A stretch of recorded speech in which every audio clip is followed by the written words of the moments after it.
Hello, one and all, and welcome to another episode of Unbalanced Encounters. We are going to be doing something a little different this episode.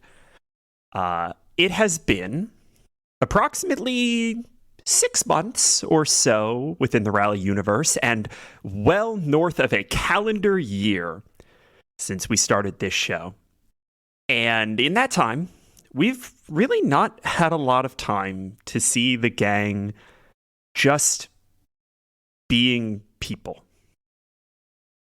And so we're going to be taking some time here in this episode to catch up with each of our heroes in their quiet moments in Agravar, in the time between their return and their next adventure.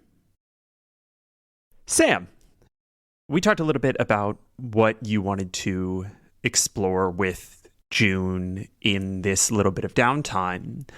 And you said that you wanted to spend a little bit of time with Hank now that you've had a chance to confront your mother and also show up as the superior child in June's mind. Yeah, 100%. Yeah. I mean, Hank has never taken down a god. Come on.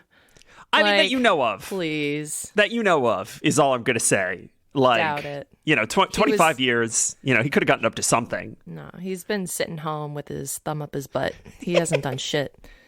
I mean, he is like a royal leader, so you're probably right. But I think that we are going to begin with June and Hank out for a walk in the courtyard space of the Agra Palace. And I think that it's probably late into the afternoon. And you all have done everything that you need to do today. And you're kind of intentionally holding this time to just talk. And I'm very curious, as you sort of take a turn around this courtyard space, this very well-defended, isolated space where every time, Hank walks into a room, everyone that he doesn't want to be there leaves without saying a word, right? Like that's the vibe of this place. I'm curious what you're talking about. Can we get a snippet of that conversation? I mean, there was so much pus. There were so many pustules. It was. You've said the word pus so many times now that it just doesn't mean anything anymore, right? It's just you've repeated it over and over again. It's still kind of gross, but I can't visualize it anymore. It was like 2 whole episodes of pustules, constantly. That's like 3 solid hours of pus. That's a lot of pus. It was so gross. Oh my god. Yeah, it was just disgusting. But man, this thing was huge. And and then Mama caught this arrow and whipped it back at this other guy. It was just That's incredible. So badass. Yeah, you missed a hell of the time. It was so chill. Well, I mean, I don't know about chill. I don't think that's exactly the right word, and you see he kind of looks away. I think at this point you sort of see he runs his hand through his hair. It's funny, as absolutely fucking awful as that entire experience sounds, I am kind of bummed I missed it. Do you, what do you do for fun here? You don't seem like a really fun guy. Do you, listen, I know. I mean, you're just kind of uptight, what do you do to get loose? I mean, I have fun. I train, I spar, every now and then I get a brief. That's a lot of fun. A brief. Sure. A brief of what? State of military movements on the southern border, stuff like that. Got one this morning that was an absolute riot. Apparently, they found a body in some illicit arms dealer's lair of some kind. Some sort of vigilante justice cut straight in half. That was hilarious. Yeah, it's probably best not to look into that at all. Just let it go. Go ahead and roll me a persuasion check with advantage. 10. Hank kind of gives you a look and is like, I mean, Listen, I'm sure somebody will look into it, but I read the brief. I thought it was funny. That was that was the highlight of my day. But that's like that. You're just like sitting and hearing about shit. You're not like actually out doing shit. Like training doesn't count, and training does not count. I guess I never really thought about it. Do you have friends that you go hang out with that are not guards or people in the palace? I feel like if I was friends with anybody outside the palace, they'd probably honestly need to be inside the palace pretty quickly. You get that close to the seat of power, and it's not super safe to sort of be out in the world. I mean, even honestly, look at the Axtrummer family. Guan had to hightail it up to Raleigh. There's a bit of privilege that comes from not being, sitting on the throne, being able to go out and. I mean, I can go out, if I wanted to, go to a restaurant or catch a show. All I got to do is let them know. They'll clear it out for me, make sure that it's, safe, it's secure, and then clear it out. And you're not meeting new people. That's not living. That's not living, hanky panky. All right. I mean, okay, fine. June. I don't have a nickname right now, but what do you do for fun? Oh man, we go out and we try to fix things and save people, and we smash. Oh man, I've smashed so many things with Guard. Guard and I have just been like tearing it up. We like show off new tricks to each other and go shopping. Yeah, I did. Honestly, the new clothes are looking pretty great. I mean, I'm gonna be honest. I can't remember the last time I got to go shopping or. Well, let's go. Let's go. Let's go. Like, we'll go see the town, and then we can go get some food or go to a bar. What is that place? The Dark Hole. Oh, the Dark Abyss. Oh, yeah, that place. Like, we could go there and watch a fight and. Watch a fight? Yeah. At the restaurant? And you immediately recognize that Hank genuinely doesn't know that there's a very poorly hidden secret underground fight club beneath the Dark Abyss. He's like the one person in Agravar that doesn't know about this. Oh, great. I think it's a separate thing run by totally different people, and totally legal. But it's really fun. I mean, if you want to go catch a fight at this place, I'm happy to. I'll just let somebody know, and they'll do a sweep, clear it up. No, why? Why would you need that?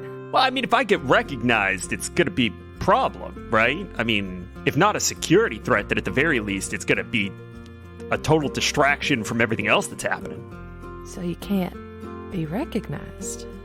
All right, so you'll go as someone else.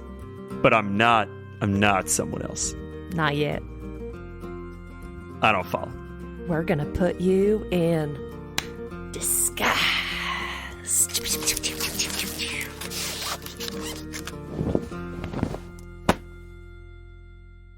You're gonna go ahead and roll a deception check. 7. Tell me what this disguise looks like, please.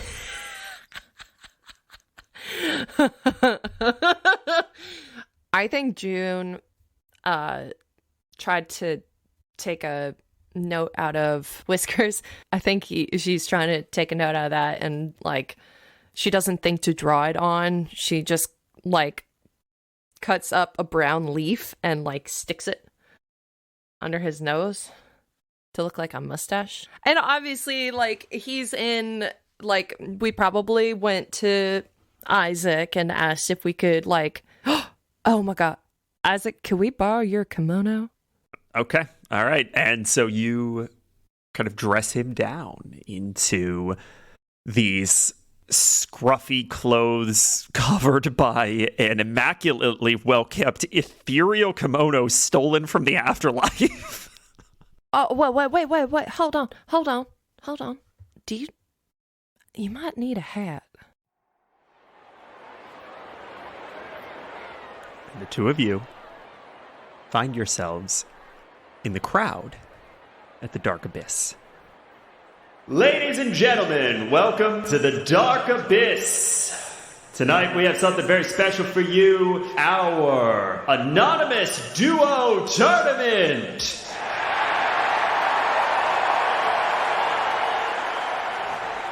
The rules are simple.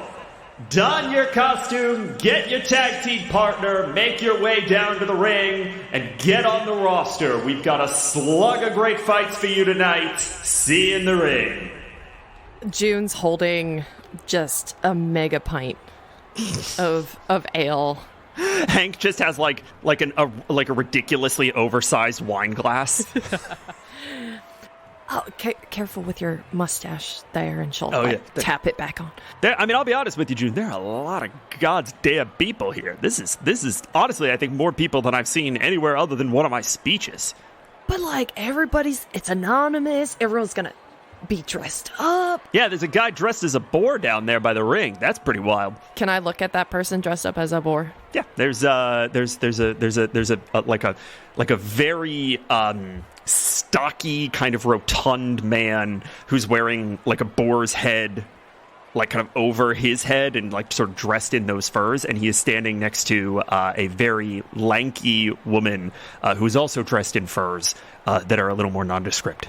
Like, their faces are obscured. They seem to be like part of who's going to fight tonight. Let's see here. Does anybody have like a mask on or like a pirate hat? I'm looking for something easy for June to put on, like last minute concept costume. Go ahead and roll me an investigation check. We'll see how that goes. 18. Most of the people in the crowd are not really in... They don't all look like they are here to compete. There are a lot of people who are in, first of all, just street clothes. There are some people who are in costume, and you actually would know that this event is sort of coinciding with kind of a major Agra holiday that involves sort of dressing up in costume. So it's like there's an overlap there. So that's probably why a lot of these people are in costume. Everyone by the ring is in like almost like wrestling gimmick outfits, right? Like fully anonymized, like that kind of thing. So you look around and it's like you could maybe grab like there's some people in like the little like masquerade masks and just basic stuff kind of around you that you could potentially grab. I mean, maybe there's like a pirate hat, but like you also remember that there is a locker room, and that locker room may have, it's the way that you escaped last time, right? So you may have more in terms of like full concept costume stuff. Perfect. All right, Hank. Then she'll toss back her mega pint. It's time. Let's go sign up, buddy. Let's do this. Let's see what you're made of. Wait, hold on. You're saying we're gonna go down there? We're gonna what? Fight these people? Yeah, we are. Let's go. Who better to do this than two siblings who just met each other? Listen, I can't fault your logic there. I'm a little worried that I'm going to get like recognized down there in the ring, you know? I mean, listen, the disguise is practically impervious, but like, I'm a popular guy. He looks a little trepidatious, and then I think you like kind of grab him and tug him along a little bit, and he like shoots the rest of this giant like goblet of wine and tosses the glass into the crowd, and you and pull him away.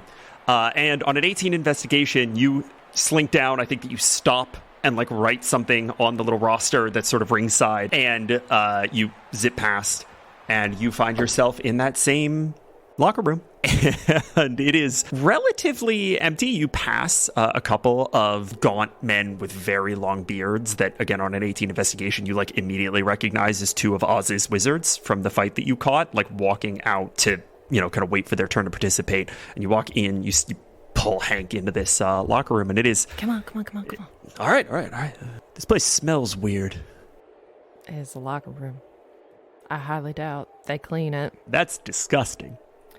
Yeah, don't touch too much stuff, and she'll start kind of rummaging around. I think that the first couple of lockers that you like pop open, nothing's really locked. No one really cares all that much. I think that you primarily find street clothes. It's like the stuff that people had left behind. Mm-hmm. But I think that on an 18, I think that at some point you do find just a full set of costumes that people haven't changed into. And I'm going to turn it right back over to you and ask you, what do they look like? capybara onesies? Capybara outfits for sure. And I think we see June just like throw up a locker. There are 2 of these capybara onesies just absolutely over the moon ecstatic, just like buzzing as she pulls this thing on. They're so cute. Hank's kind of holding it by like his 2 fingers. Don't smell it. Just put it on. You're like, well, all right, okay, fine. And he pulls it on, and you guys hear from sort of out in the ring, just like punches land, somebody gets thrown. And Hank kind of zips it up, pulls over the hood. Doesn't leave a lot of room for fighting. Honestly, doesn't leave much to the imagination, and it's like really way too small for him. He's just like bulging in this capybara outfit. I will lead him out of the door, and I want it before we leave. We're like, oh, wait. I got something. Here, put this on, and put the kimono over top of the capybara onesie. All right, good. Dun. Everything else, we're gonna squirrel away. All right, okay. You just put it in the locker, and you shove stuff in the locker. Take him out of this room. As soon as you walk out of the room, I need a Dex saving throw from June. Guys, it's a good day. What is happening? That's a 2 + 6 for an 8. You feel something just collide into you as you hit the back wall, and it takes you a second, but you realize that you have just caught, kind of crosswise, one of the wizards from the Wizards in Oz. There's another one standing in the ring, one of these 2 bearded men standing in the ring looking very concerned. And the man who is now like on top of you is just like, oh shit. And you're like on the ground. What are you doing? Oh shit, get the fuck off me. Harold, can you help me? Please. I'm gonna roll a little insight check. That's a nat 1. Fuck. Hank's just watching the fight. God damn it. Hank! June. Get this. Yeah, all right. 1 second. Hank rushes over to you, grabs this guy, pulls him up just one-handed. I mean, he's kind of this wizard is kind of a light guy, but you know, he just lifts him up off the ground. The guy's like, put me down. Hank sets him down, dusts off his shoulder, and says, buddy, I'm not really 100% sure the rules of this thing, but I think you're supposed to stay in the ring. Ding, ding, ding. And you see the wizard gets visibly deflated, and he's like, it doesn't matter, we lost anyway. You all spend a little bit and sort of watch the next couple rounds as you're waiting for your turn to enter the ring. And it's honestly pretty embarrassing. Like, the last time you were here, the fight seemed pretty intense, right? Like, people were getting, like, very seriously hurt, and, like, Oz was a big part of that, and it seemed like there was a lot of chaos. But then also there was sort of this backdrop of, like, you were being hunted by wardens, and you ended up, like, nearly killing several people in the aftermath of that.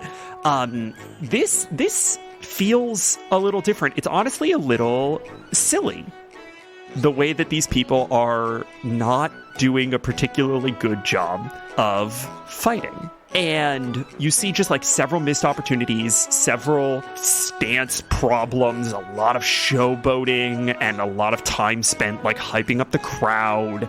That is probably not the best use of time in one of these skirmishes. You get the sense coming up to your turn that this is going to be pretty easy for you guys. Oh, this is a walk in the park. This is gonna be okay. So, here's what we're gonna do. Okay, first of all, you can't be Hank. You need a different name. Do you want Harold? Oh, is that why you said Harold? All right, we could do Harold. You got to communicate these things, June. I don't know what to listen for. You could have called me Bucephalus, and I wouldn't. How was I to know? Well, do you want to pick your own nickname? I mean, I don't. What are you more comfortable with? What have you always wanted to be called? He's never had this thought like in his life, and he just kind of like glances around for a second and is like, you call me Carl? Carl. Is that the right answer? You know what? That's fine. Just Carl, though. Yeah, and like he's stammering over his answer when you guys hear, My God, we got to get you out more. Ladies and gentlemen, put your hands together for your next round of fighters. Next in the tournament bracket, we have, in this corner, weighing in at a collective 375 pounds, the pig and the polecat. And you see the boar and his partner like step up, and there's scattered, very drunken applause, and you're in the corner booing. And then he turns and says, and in this corner, weighing in at a collective 250 pounds, it's the Sabotage Siblings. And the crowd is like,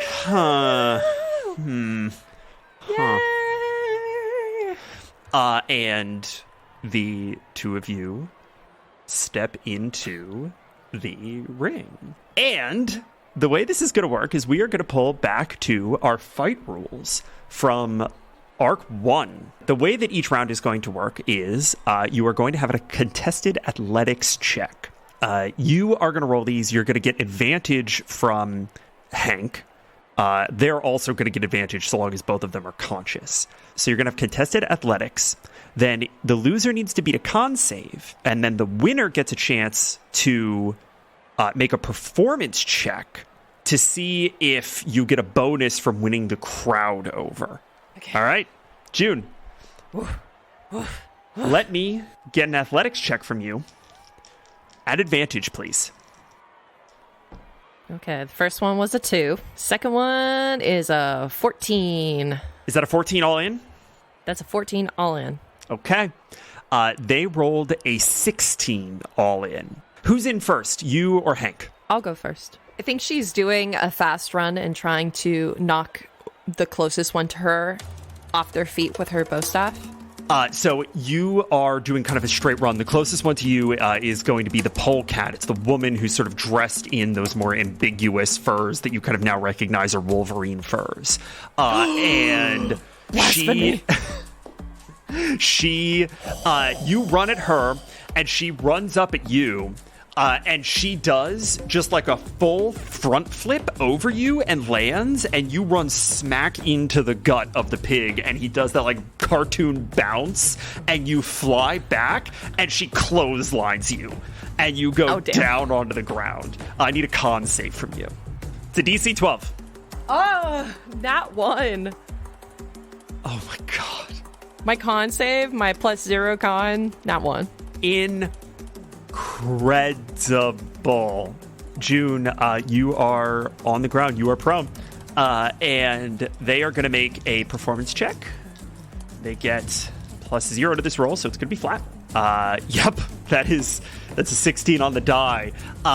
You see the pig is just like, and the crowd is just like freaking out. They're just like, you are going to be rolling this next one flat. This next attempt flat, because Hank runs up to you and is gonna help you up, and that's what he's gonna spend his time doing here. So please go ahead and roll me another athletics check. Is there any way I could convince you to let me roll that acrobatics? You want to make this acrobatics. I think what's gonna happen here is that you can, but it is going to be like the result of this is probably going to be more about recovery than it is about winning this round. So it may extend the round. I'm okay with that. Cool. Okay. Go ahead and make me a flat acrobatics check. Cool. You are trying to beat a 19. 13. This was a great idea. I think that he tries to pick me up like with one hand, and I just kind of fly. And we see June just like flying through the air. I actually think that what happens is that you land on the pig's shoulders, and he sort of stammers back and is like disoriented. They are going to fail their performance check on this one, so we're going to treat that. We're going to treat that as a push. So now you are on the pig's shoulders, and the polecat turns to Hank with just like a murderous look. Let me get another. I am going to make this one athletics because you are not recovering. This is going to be back at advantage with Hank. Okay, the first one's 16. You're only trying to beat a 9 this time. Cool. 16. Okay, a 16.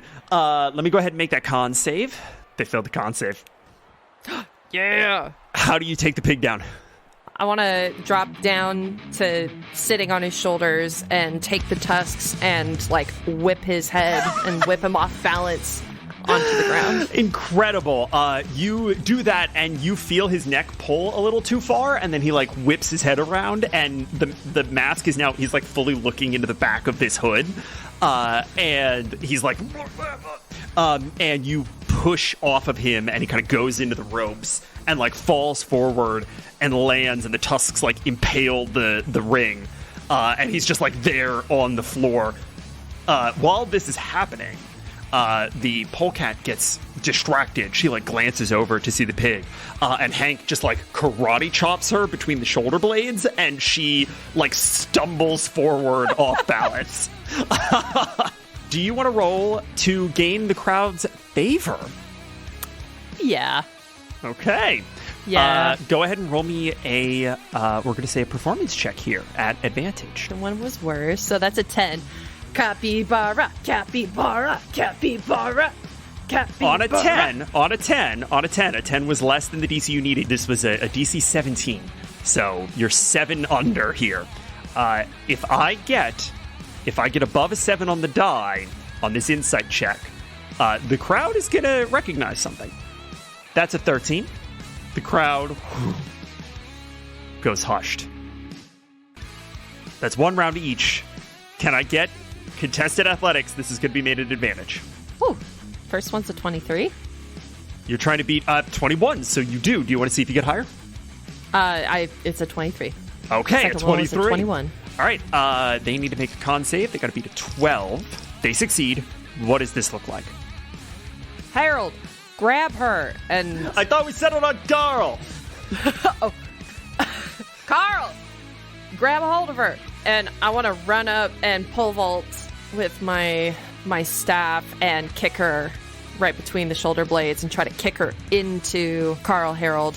You do, and she like slams into his chest, and then he full suplexes her back, and her legs just like boom. They are both on the ground, and you hear the bell. Ding ding.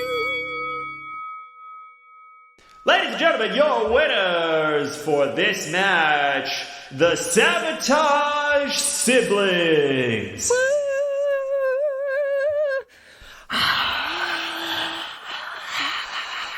And from the crowd, you hear, "Hey, ain't that the Lord Governor?"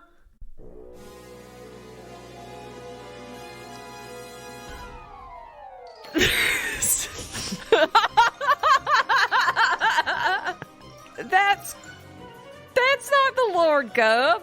That and she's like trying to throw her voice. That's not the Lord Gov. That's Go ahead and give me a deception check. Carl Harold. That's a 16.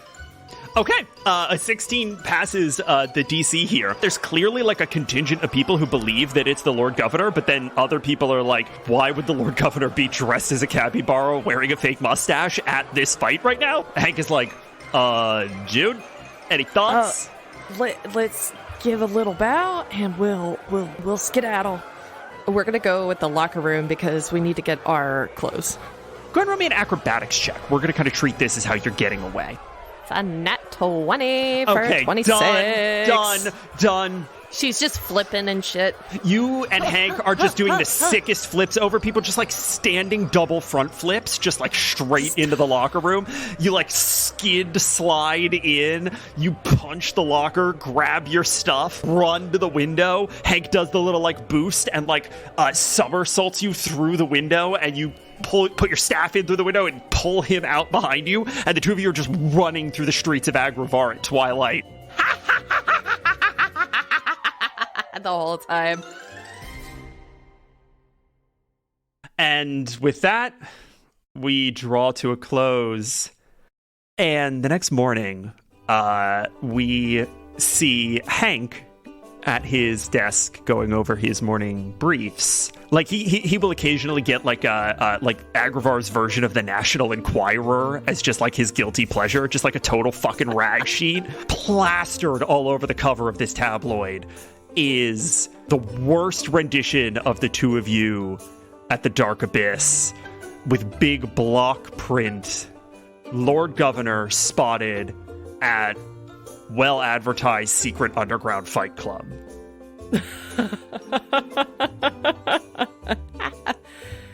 Capybara, capybara, capybara.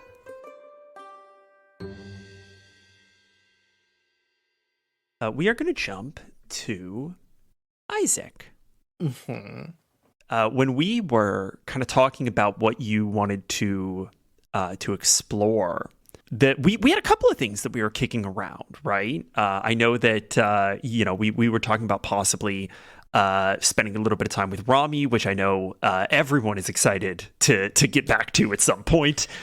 Gosh, well. And we had a couple of other options on the table, but what we ended up deciding on was some holiday time. Yeah. For Isaac. I think what happens in kind of the days after your shopping expedition is that you realize that the big beginning of winter celebration that obviously you would have grown up celebrating, called Animarum, is coming up. And it's the kind of thing that, like, I don't think, I mean, you tell me, but I don't think Isaac would have, like, continued to celebrate in Raleigh. I feel like it was very much like a reminder of home in kind of an unpleasant way. He probably tried to the first couple years, and he realized that Dale and Catherine were like, no, we're not getting. Okay, yes. Yeah, that's fine. That's perfect. Yes, that's very good. And so it's been a while since you've thought about this holiday, but it used to be a really big deal for you and your family, and I think it clicks for you that, like, Griffin's been gone and Quan is now in Raleigh. Right, is now kind of a refuge in Raleigh, and so your folks are going to be alone for Animarum for potentially the first time in all of in your life, certainly. And so I think that we see Isaac make his way through the streets of that posh neighborhood, headed to his mother's home. Isaac walking down the street.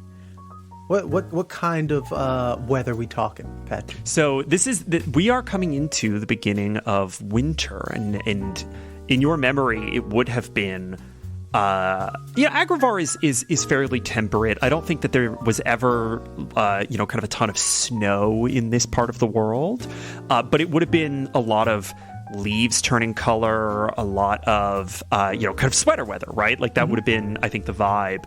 I think that's sort of what immediately comes to mind for you, like what conjures up in your memory is kind of the leaves turning red. Now, it's a little warmer than you remember. It's like I never left, except I definitely shouldn't have worn this sweater, sweat my ass off. But I keep it on. I look good in this. Okay, yeah. He walks over to his parents' home. The tree, is he getting those colors from the tree? The one that June was climbing first time? I think you get a little bit. But I also think that you're pretty focused on getting there, and so you see some red kind of out of the corner of your eye, and you make your way to this house. And I'm curious, are you bringing the plate mail with you? To work on? Yeah, I thought that might be the case. So you're like schlepping this full suit of armor with you. Humming Animarum carols? Jingles? Hymns? Autumnal hymns. Kicks the door open because his hands are full. Isaac, I know you didn't just kick my door open. No, it opened on its own. Come on in, sweetie. I'm just making dinner. He looks around. Are the decorations already up? Yeah, I mean, it's all of the, kind of red bunting, gold trim. You see there's a big bowl of gold chocolate coins by the front door. And everything is, 100%. And everything is very much as you remember.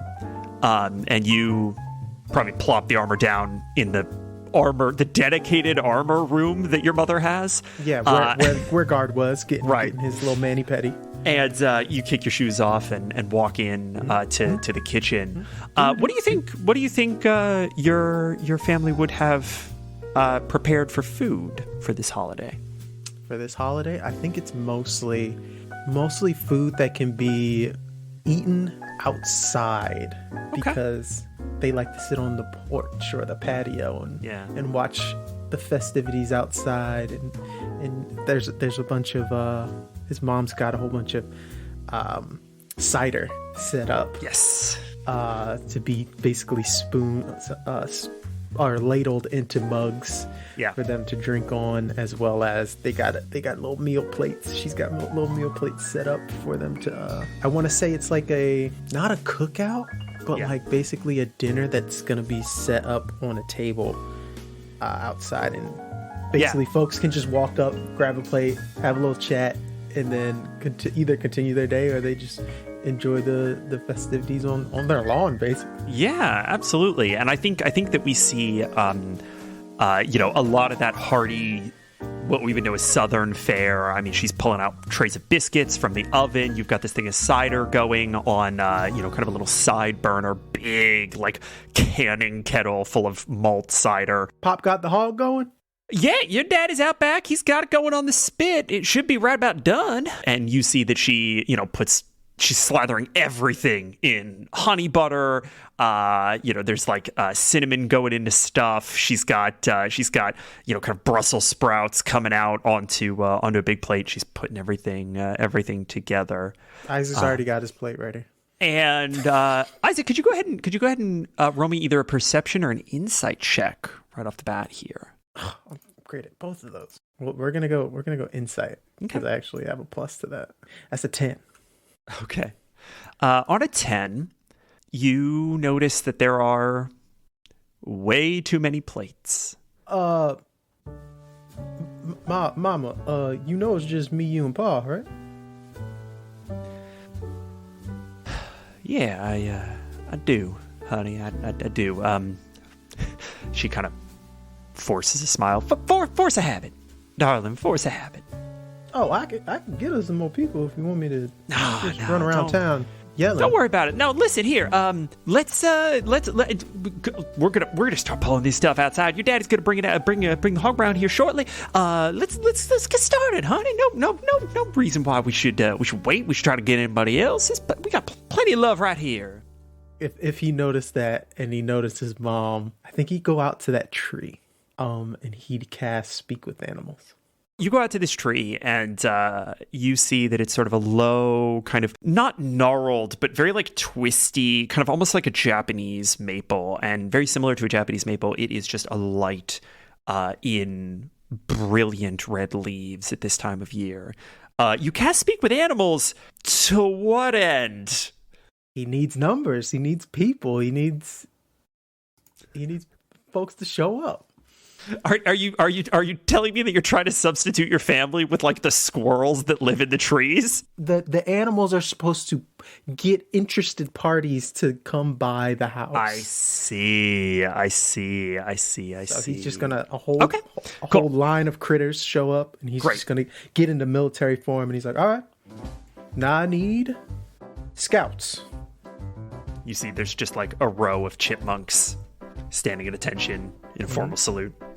I need scouts to run out, find the most interested in holiday festive type folks, and make sure they make their way in this direction. The food will do the rest. Can I count on you? Go ahead and roll me an animal handling check at advantage, please. Oh, 18. Okay. DC for this was 15. The chipmunks all disperse into the streets of Agravar. And it's going to take them a little bit to pull people in, but you and your mom kind of bring things in. You help your dad kind of haul this full, like, suckling pig, that crisp skin. Again, everything's coated in honey, apple in its mouth. There's ginger suffused through everything. Damn, Dad, did you have to get the biggest pig they had? There's only 3 of us. Oh, you did the same thing as Mama. Never mind. Let's just get this thing over with. Listen, son, you know how it is. We get into this rhythm, this routine, and they just had one earmarked for me, so it's what we had access to. Fucking heavy, though. Damn. That's because you're getting old. You're not wrong. Don't worry. Agravar keep you and Mama busy. I have a job offer for Mama if she's interested. As you say that, you see that she kind of comes out with this huge platter of potatoes, and your dad shoots you a look like, now's probably not the time, and she sets it down on the table, and I think that the 3 of you tuck in, and I think that your mom gives you plenty of advice on how to repair the plate mail, and I think that she's like, after dinner, we're going to go in, we're going to get that fixed right up for you, honey. I mean, I'm so... Yeah, of course, we'll do that later. Let me just sorry about what happened with Guard. I mean, your old armor looks a mess. Oh, well, you know, you've seen the size of that work of art, basically. He caved basically my chest in, too, but all ends well and whatnot. Let's just enjoy the festivities, and I'll tell y'all some stories of how much of a knucklehead me and Dale were back in Raleigh. And I think you start to tell those stories, and I think that people do start to come by. The chipmunks do start to deliver. Happy Animarum to all of y'all. Come on in, grab a plate and everything. This from my family to yours, from the Axtroma family to yours. Actually, go ahead and do me a favor. Go ahead and roll me. We're gonna say just a flat charisma check. 21. Incredible. The dinner goes extraordinarily well for the most part, and you recognize, especially on the face of your father, appreciation for whatever the fuck you did to, like, start guiding people through to the front porch of this home. Are there any young families in the group? Yeah, absolutely. I think as he's passing out plates of food to the different families, and they're enjoying all the decorations of his household as well as the streets and everything, I think he just says to some of the kids running around, reminding him of the kids climbing on guard back in Raleigh. He goes, kids, y'all ever heard of Pandar's descendant Darla? I mean, anybody who knows this wonderful holiday that we celebrate knows about this wonderful tale of this adventurous demigod. This is of your own devising, right? Yes, completely my own. Okay. Go ahead. I'm going to have you roll me. You're going to roll me a performance check. Do you care if your family overhears this? Are you trying to make sure that they overhear this? Like, how are you interacting with your parents in this space? Because the kids, we're going to roll something for, but then I'm curious how you're thinking about your parents here. I think Isaac wants his parents to hear this. Okay. Mainly because he's trying to show their way of, because eventually he has to leave as well. Yeah. And he wants to give them an understanding that their family is everywhere. Yeah. Their community is their family. Mm-hmm. And he wants to try and have them be the foundation and the spreading of this tale that he's... Okay. So the first thing I'm going to do is I'm going to have you roll just a performance check for just to see how everyone, all your audience sort of responds here. Can I get advantage because the food's so good? Yeah, sure. Oh, Mama's cooking so good. 17. Okay. A 17 is very good. You see these kids, many of them are in costumes, wearing masks, they've got face paint, all of them have some measure of like red braided into their hair, gold, kind of leaf on their clothes, are sitting at attention, nibbling on bits and pieces from the table, and you begin to tell them a new fable.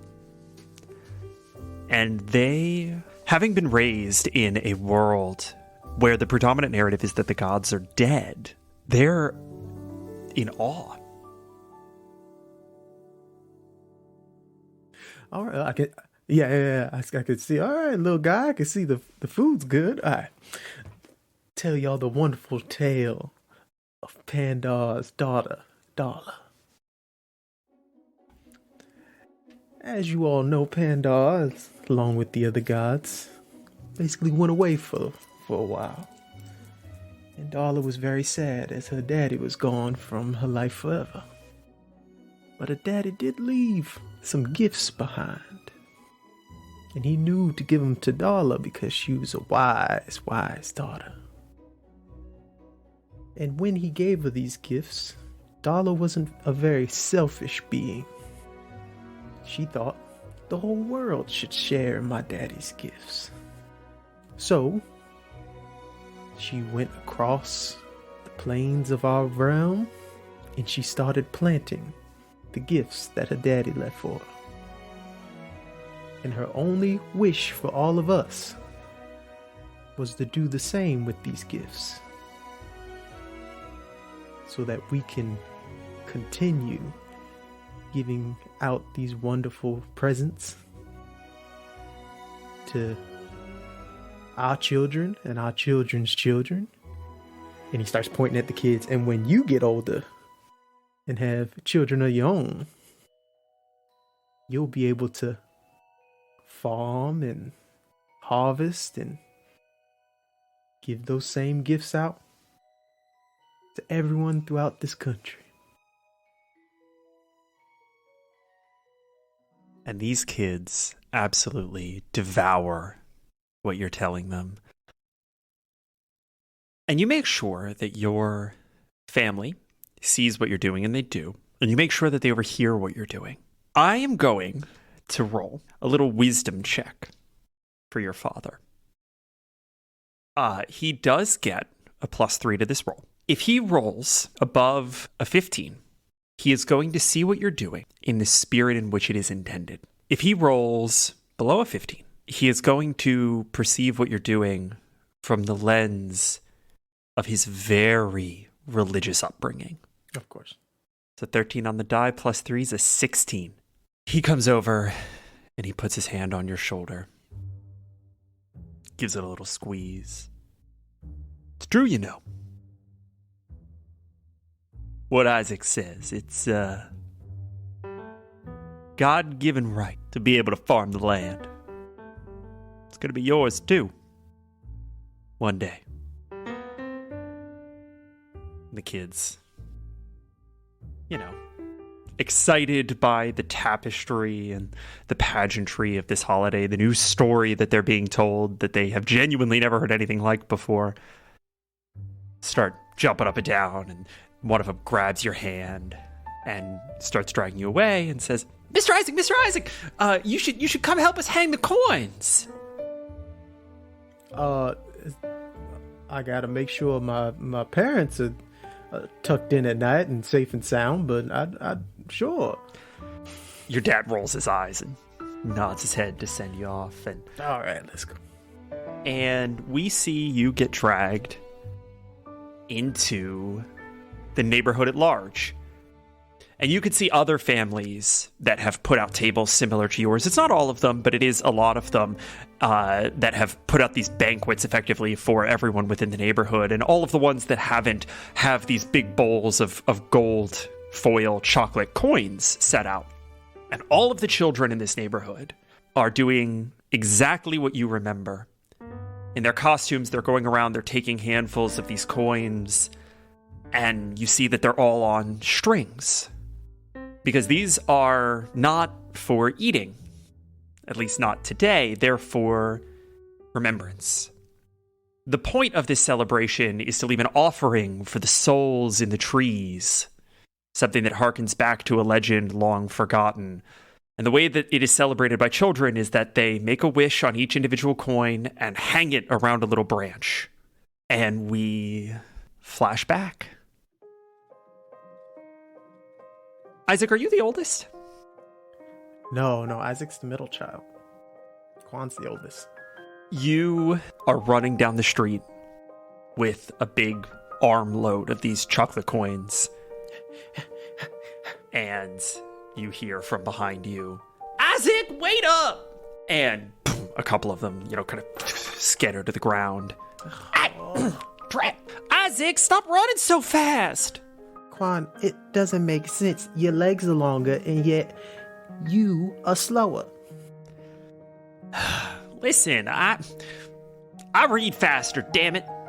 Oh, so we're using those words today? Because Mama ain't around? And I think it's at that point that Griffin catches up, and Griffin has to be maybe 4 years old. Griffin, say damn it. Damn it! Why? Because Quan gonna get in trouble because you said damn it. Alright, let's go. Quan gonna get in trouble. And Griffin toddles after you, and Quan's just like, alright, come on. And the three of you are running through these streets, surrounded by friends and family. Lights hung from the rafters and the eaves illuminate the otherwise moonless night.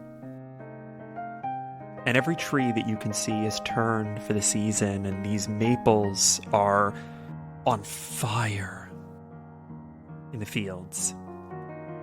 You can see the lantern light glint off of the gold foil as these coins turn in the wind. Kids are helping each other up, climbing these trees to the low branches to tie more off. Sometimes a parent will hoist a child up to get to a higher free branch.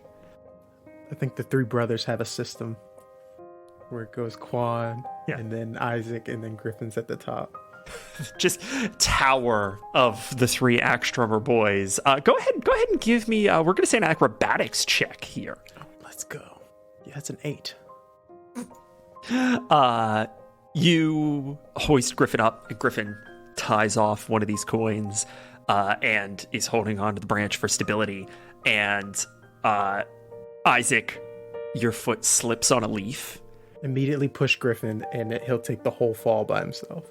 And Isaac, flat out on the ground. Quan lands on his feet, and Griffin is just like up in the tree, and just like, Isaac, I can't get down. How do I get down? What do you do? Oh, Isaac's looking to Quan, and then seeing him panic, he's just gonna start trying to climb the tree to get up there. Isaac, you're gonna get hurt. You know Mama says no climbing trees, especially not after dark. Yeah, but Griffin. And he starts climbing up the tree. I guess we do it to get Griffin. Can't let him die. And you see Quan on an 18 insight starts running around and asking everyone for their cloaks.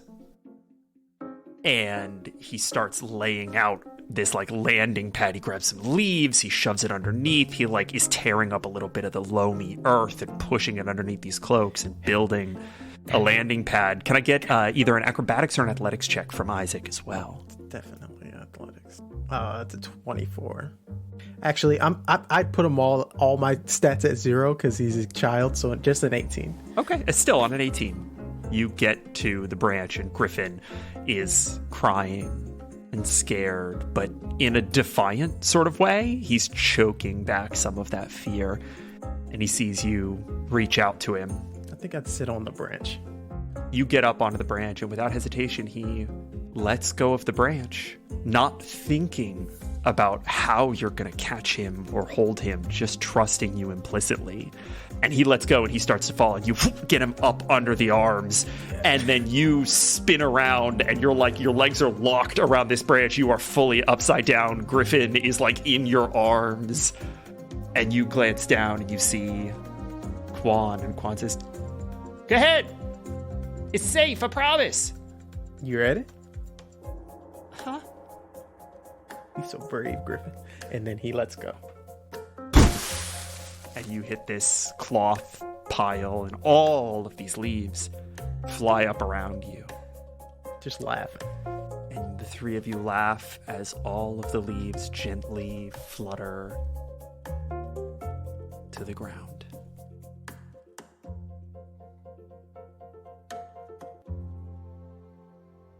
And Isaac, this comes back to you. as these children are dragging you through these streets. And you realize something. The tree that's in front of your mother's home is the only one you see that is turned a vibrant red. People have planted trees here, olive trees, a few palms, things that keep the space green and feeling alive. But all of the red that you saw out of the corner of your eyes as you were making your way in, that you just assumed was what you remembered from childhood, was instead carefully hung garland.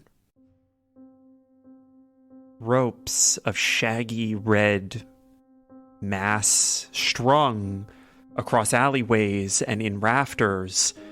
And you see parents lifting children scrambling up the sides of buildings to hang their coins.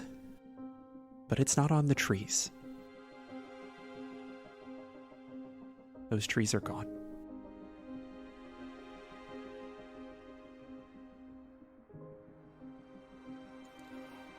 Oh, well, all right, kids, this is the part where y'all tell me how we do this.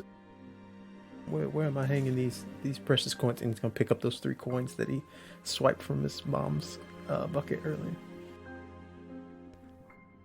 And we draw to a close.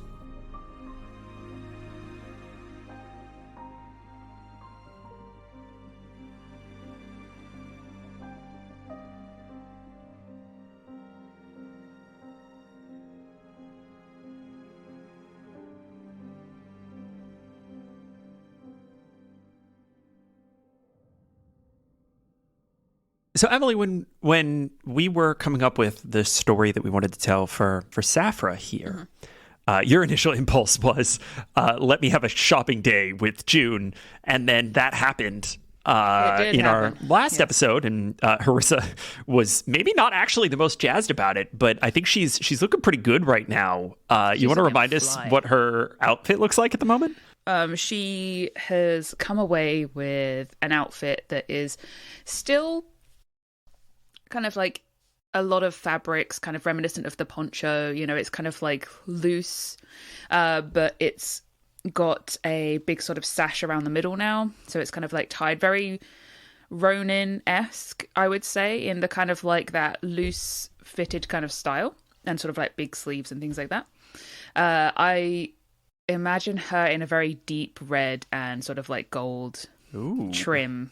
So she's just kind of, she's leaning into that sort of the red and gold, like wants to match Spinx a little bit.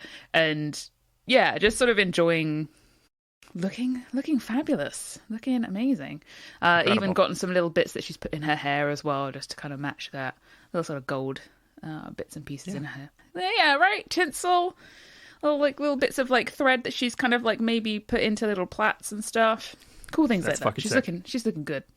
That's fucking good. That's very good. And when, as soon as we had done that scene, we were like, okay, well, we can't do that scene again. What do you want to do? And you said that you wanted Safra to spend a little bit of time re-familiarizing herself with Agravar. Very clear emphasis on the re-familiarizing, because this is not Safra's first time in the city. And I'm curious as to what that looks like. And I think a little bit more specifically, I want to know, like, where is she going? What kind of places is she seeking out? And have they changed? Have they not changed? It came up briefly, I think, in previous episodes where Safra says she is vaguely familiar with Agravar, but not as much as Isaac, because Isaac basically grew up here. She was here when she was young. It was the first kind of big place she'd come upon after she left her family. And at first, it was terrifying. It was huge. It was bigger than anything she'd ever seen before. There were more people than she'd ever seen before. It was loud and smelly and crowded, and she didn't know where she was going, what she was going to do. She stuck to trying to keep herself very invisible, trying to, steal away an apple here or there, just trying to kind of like do what she's doing. It was a hard start to being alone for Safra, but she was determined. She had chosen this for herself, and that was what was important. So I think now she's looking back at those streets, the markets, those alleyways, and remembering those times where she nearly got caught, or where she may have slept really rough for a few nights. A little bit, really mixed emotions, I think. I think sadness, because she's frustrated that had to happen to her younger self. But also a little bit of pride that she managed to get through it. And, like, look at her now, walking through these same streets. If her younger self could see her now, she'd think, holy shit, that woman is badass. And she'd be proud of herself. I think I would like you to please roll me. We're just going to say a flat wisdom check. That's a 2 for a 5. Yeah. All right. Somebody did not tell the dice that they could, like, take the weekend off. We're doing great, guys. We're doing so great. On a 5, you start out the morning, because I do think that you're lighting out kind of early, right? I think Safra is not usually an early riser, but I think you're feeling yourself today. Got a little bit of energy left over from the days before. I feel like you're up, you're moving, and you start out from the palace, which is where you're all staying. And you find yourself in a very unfamiliar part of town. This is not where you would have spent most of your time in Agravar. This is very much a place that, let's be honest, you would have been moved along from when you first got to this city. And I think there is an element of that sort of look at you now that you're sitting with and that you are taking pride in, that the 16-year-old runaway who had all of the expectation of destiny put upon her, but never any power to choose her own destiny, got to where she is, being honored, being respected, being cherished, being appreciated on her own. But I think that the unfamiliarity means that you spend a fair amount of time kind of lost in the streets. Mm-hmm.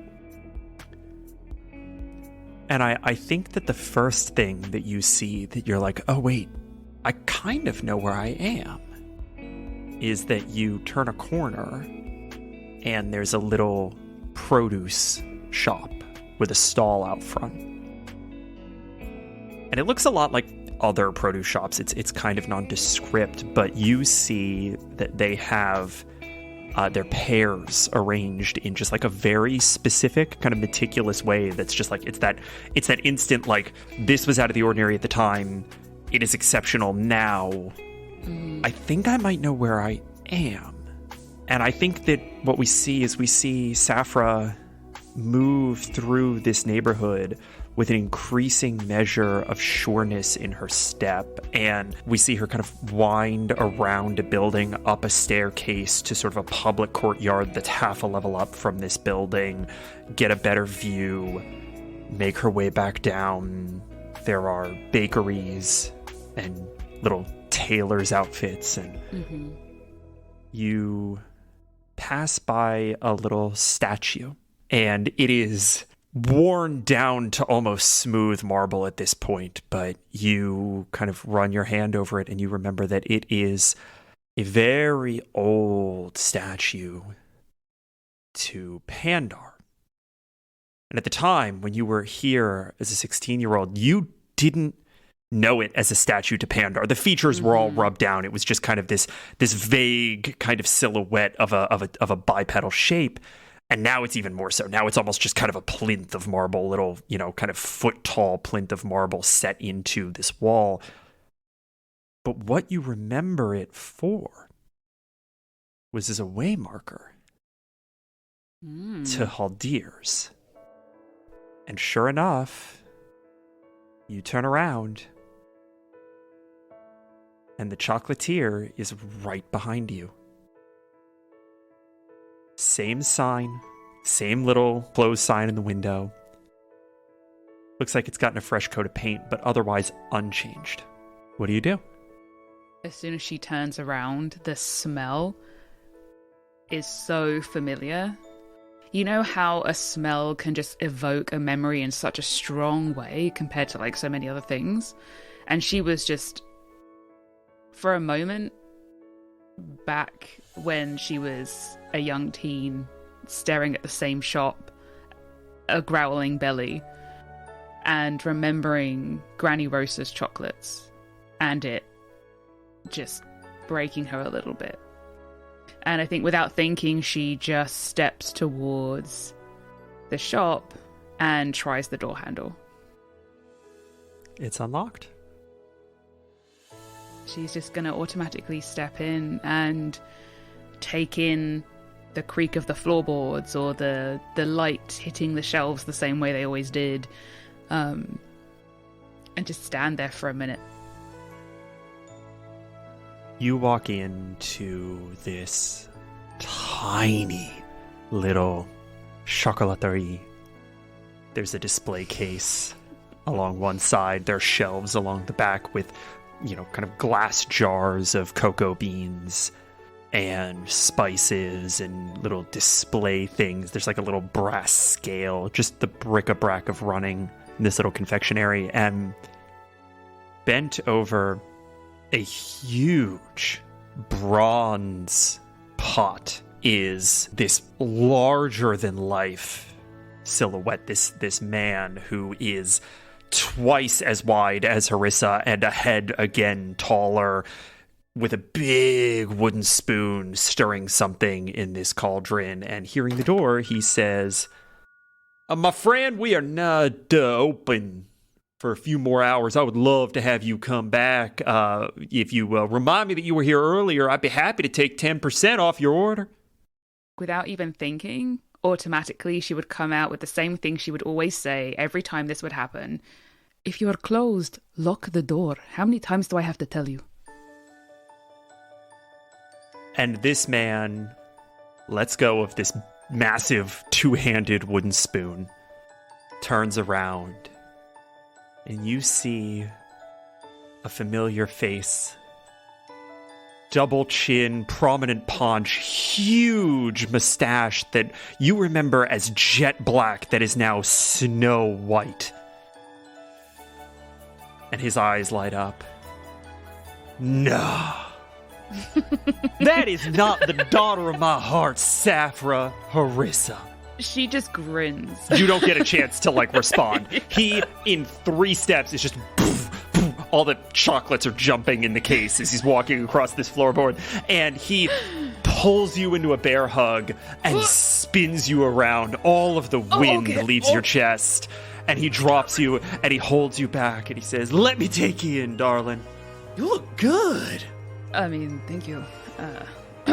You're looking well. My God, you've barely changed. Oh, I'm never gonna die. I'm immortal. I mean, if you can eat this much chocolate every day and still be alive, I think you are correct. You've got exactly the right idea. I've been testing the gods every day of my blessed life, and they ain't take me yet. I don't think they're ever gonna take me. This place is an institution, and I ain't going nowhere. Remind me, what's his name? Haldir. Thank you very much for that name submission. Elder Crow, our patron Elder Crow with the name Haldir. Thank you.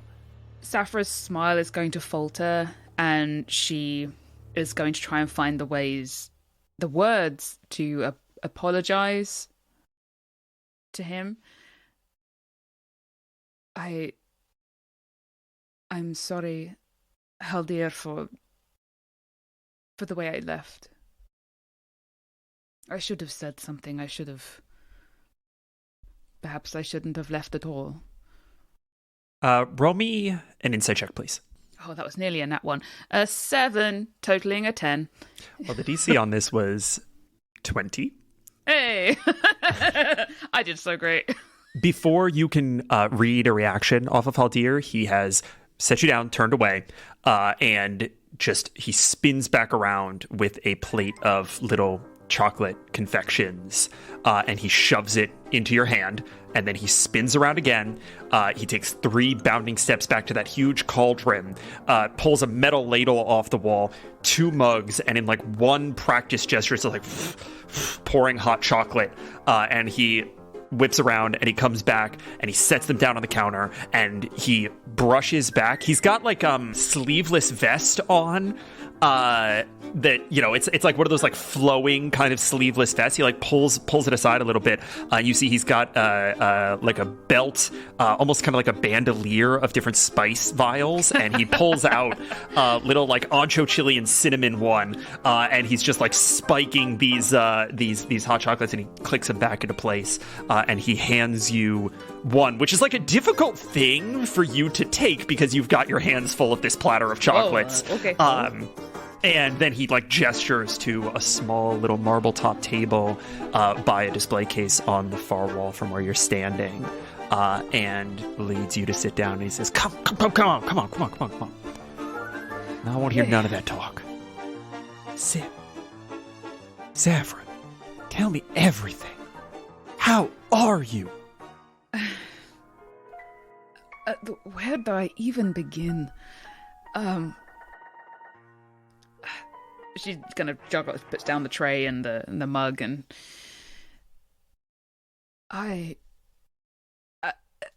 would you believe me if I said that I have already battled against several gods? I think as soon as you say battled against several gods, he looks at you and without missing a beat, he says, so you've been working up and you're coming to finish me off. I'm the final one, right? 100%, yes. I had to get my practice in. Well, I'll warn you, I'm gonna be a tough nut to kill. You're not wrong. Why are you so happy to see me? What on earth do you mean, Safra? It's like no time has passed. Like, it is still, I dread to say, a couple of decades ago. And I was so scared that I hurt you with what I did. How many times did you tell me to leave that door locked when we were closed? I think at least every day. So we're going to go ahead and say a couple 100 times. Give or take. Safra, did you ever once ask me why I don't lock that door when we're closed? Huh, now you mention it, it never really occurred to me. Maybe forgetfulness. He shakes his head, takes a deep pull of that hot chocolate, just like finishes it off in one, and he's got a little hot chocolate stain on his mustache. It was so that you could walk in here when you needed. You, when you were 16, you today,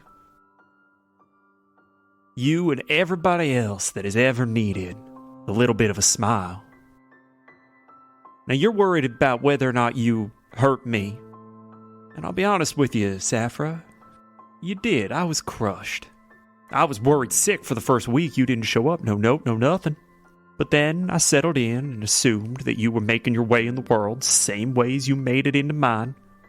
And I was hurt. But just because somebody hurt you collaterally in their pursuit of whatever they need to be chasing, doesn't mean you can't be happy to see him again. Safra is going to think on that for a minute and look down into her hot chocolate and take a sip or 5. Here, take one of these. I know you love these. And he hands you what we have been using mechanically as Goodberry for the entire campaign.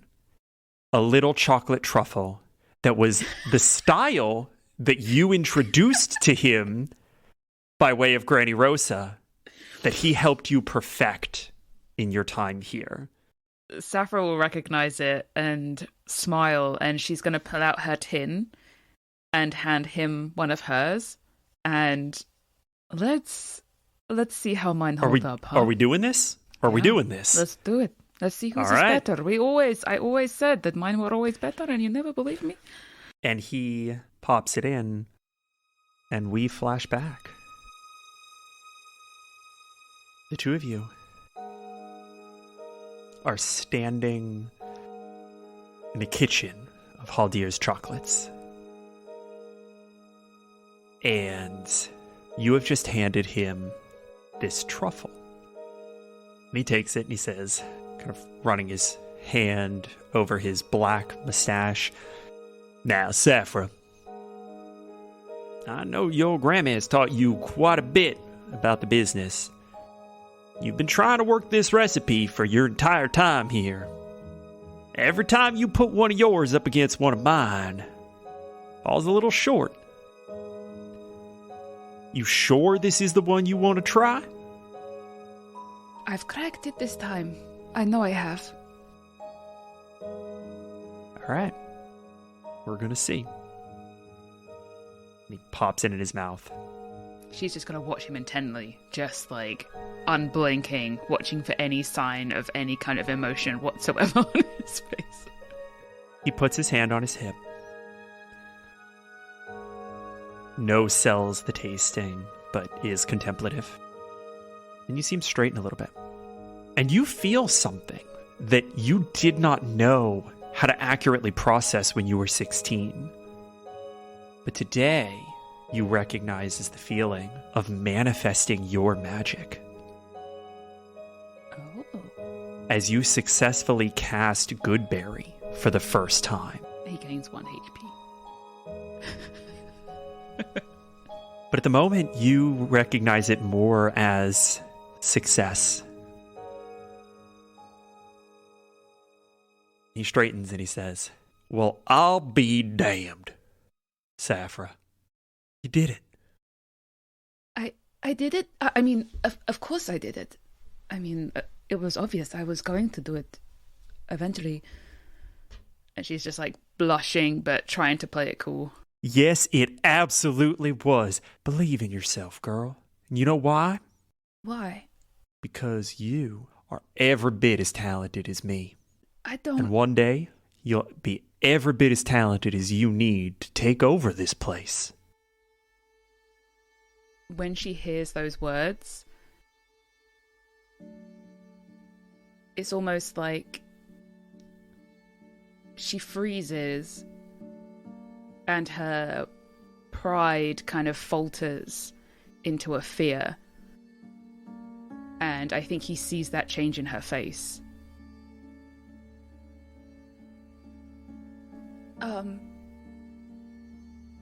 Thank you, but you're gonna be here for ages. It's you're immortal. You said yourself, right? That doesn't mean I don't get to retire one day, and I can't think of anyone better to leave this here shop to than you. She's gonna just thin-lipped smile and nod. And I think she's going to try and carry on as normal for the rest of the day until it gets dark. And when it gets dark, I think we see you close up shop. You go to lock the door. You do. You miss that behind you, he comes by and unlocks it. And then you retreat to the room over the shop that Haldir, having known you for 1 hour as the wayward girl who tried to lift a chocolate from the store, immediately offered a job to. And then found out that you were talented, and then found out that you had been taught the basics of chocolate work by your grandmother. He had given you his kindness and his hospitality before knowing those things. And you slip into the room above the shop and you gather your things.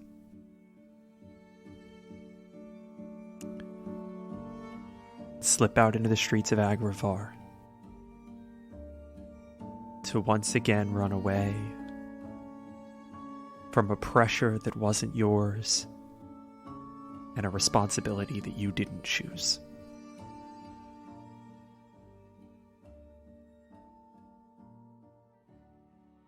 And we return to the present. You taught me a great many things. Just in the short months that I was here. And I have never and I will never forget them. And still now, I have been in your shop for 5 minutes, and you teach me yet another thing.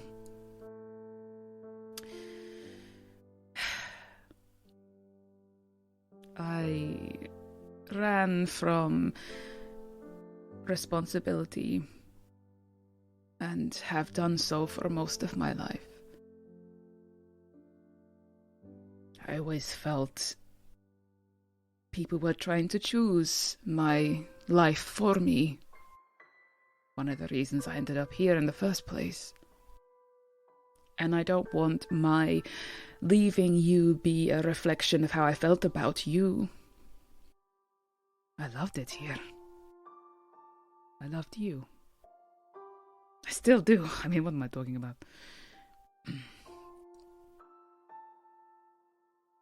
I suppose what I'm trying to say is thank you.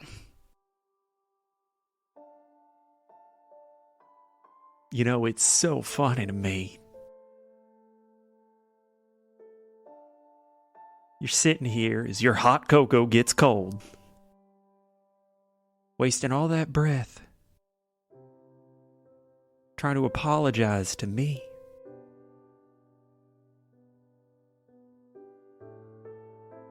When all you've ever had to do is to forgive yourself. I think you'll find that's easier said than done.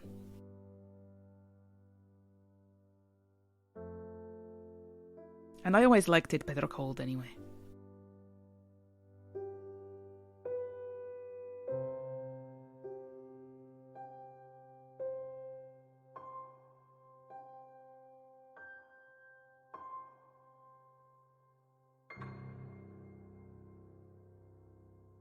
Cinder. When we were talking about kind of what story we wanted to tell for Guard, I think we went in a bit of a different direction than we did with many of the other players, where kind of as per usual, we are exploring a lot of like where they come from and like what in their past has motivated them. And Guard just doesn't fucking have that, right? So we talked about, kind of exploring a little bit of how Guard would show up in Agravar. And so I think my opening question for you is, what errand would Guard be on that would justify his being out in the streets sometime between the hours of 4 and 6 a.m.? I don't think Guard is out on an errand specifically. Mm-hmm. But, when Guard was at Rally, even at night when everyone was sleeping, there was work to do. There was always patrol to do. There was very clear... it's time to take action was always the mood. Yeah. And I think that in a weird sort of way, Guard is more comfortable with a horde of monsters in front of him than he is with nothing to do in a place that's reasonably safe, where the only thing to really do is to wait or to do something that is not the goal. So I think that Guard is taking a walk. Not because he has a thing he needs to do, but because he wants to have a thing he needs to do. And he is very uncomfortable sitting, knowing that there is the Emperors are out there, knowing that there are these gods going crazy and these forces that he has to stop. Yeah. And because everyone that he is with has to sleep, has to maintain their bodies, has familial relationships that they feel like are as pressing as the mission, he has to slow down on their behalf. And as much as he has accepted that is the nature of things for most creatures, I think inside it's something that he still struggles with quite a bit. So in these sort of quiet moments when no one is watching, I think his anxiety around that comes out, and it's expressing itself not by him like twiddling his thumbs or pacing a house, but essentially, quote unquote, patrolling the town at night. Not even really looking for something, but just moving to keep himself moving. I am going to ask you to please make me a survival check, if you would be so kind. I would. I'm not terrible at those. It's one of the only things I'm not terrible at. Yeah, wonderful. It's like that and stealth. for Although some I did reason. roll a 5, so we're starting with a 9. Yes! The session. I'm keeping the session going. I'm keeping it going. Incredible. So, guard. You are out having a stroll in the very earliest hours of dawn. And I think that your focus is on movement, but there's always sort of that half expectation of like, oh, if something goes wrong, then that's what I'm here for, right? So you're like kind of almost a little hyper vigilant. And I think that you hear something kind of clatter and shift in a way that is not as quiet and still as this early, this sort of moment of pre-dawn demands, just up around a corner. And I think we see you kind of trudge down the street, look around the corner. You don't see anything. But then you hear something further up the street, another little clatter, the sound of footsteps on the cobbles, maybe, something to that effect. And we see you draw your axe, start making your way down the street. You get all the way down to the end of the block, and it's getting louder. The movement is getting louder. And you see a pallet overturned, and you kind of take the handle of your axe, and you, push the pallet away in such a way that you're going to be in a combat stance to face whatever is behind this pallet, whatever's making these scuffling noises. And you do, and a capybara jumps out at your face. I need you to make me a dex saving throw. That is a 12. You let go of your axe with one hand, you catch this capybara, and you're wrestling with it a little bit. It's kind of lunging at your face with its paws out, just what do you do with this capybara? What is the reactive move here? I'm going to hold it out so it can't scratch me, and then I'm going to look down to see what it was messing with. As you look down, 6 more capybara burst out from behind this pallet and ram tackle you, and you drop the one that you're holding. You take a couple of stumbling steps back as you push these things off of you, and you collide with a cart, and you hear as several very heavy objects fall toward you. Can I get another dex saving throw, please? Oh yeah, that's an 18. Okay, on an 18, you manage to dance around these capybara, and you catch all of this stuff that's falling on you. You're not sure what it is yet, and all of the capybara they do figure eights through your legs, and then eventually they run off in all directions, right?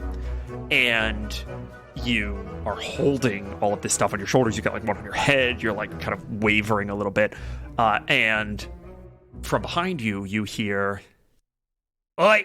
Stop standing around! Come on! What are you doing?" Excuse me. And I'm going to sort of lift I'm imagining a big pot fell on my head or something. It's actually, as you start to reckon with what's happening in this situation, you realize that you are holding a half dozen very heavy sacks. I'm just going to lift them up and put them back on the cart. My apologies. Why are you putting them back? Your eye line is clear. There's no one, whoever it is speaking from below you. I'm going to look down at the cart. From kind of almost tucked behind one of the wheels, you see a gnomish man step out from behind, and he is the buffest living hominid you've ever seen. Just biceps out to fucking here. He's got this big fucking braided beard. He's all of 2'10". He has a half dozen of these, and these were heavy sacks that you had to move, right? He has the same number stacked on his head, and he's holding them on either side and just perfectly balancing them. He's pick it back up. Come on, we gotta get to work. What? Hello? You're new here. God, did they not train you? Pick up the bags. It's really not that complicated. Okay. I pick up the bag. All right, this way. Guard's gonna kind of look to the left, look to the right, sort of shrug to himself and start following. You notice that there's a little trail of flour coming from one of the sacks that this gnome is carrying. You're leaking.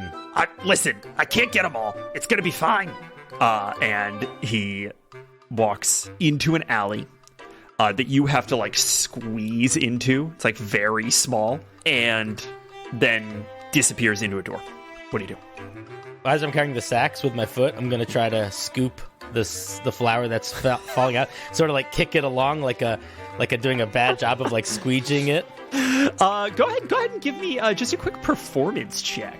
If you Sure. want, please. I'm really good at these. Yeah. It's a 2. Okay.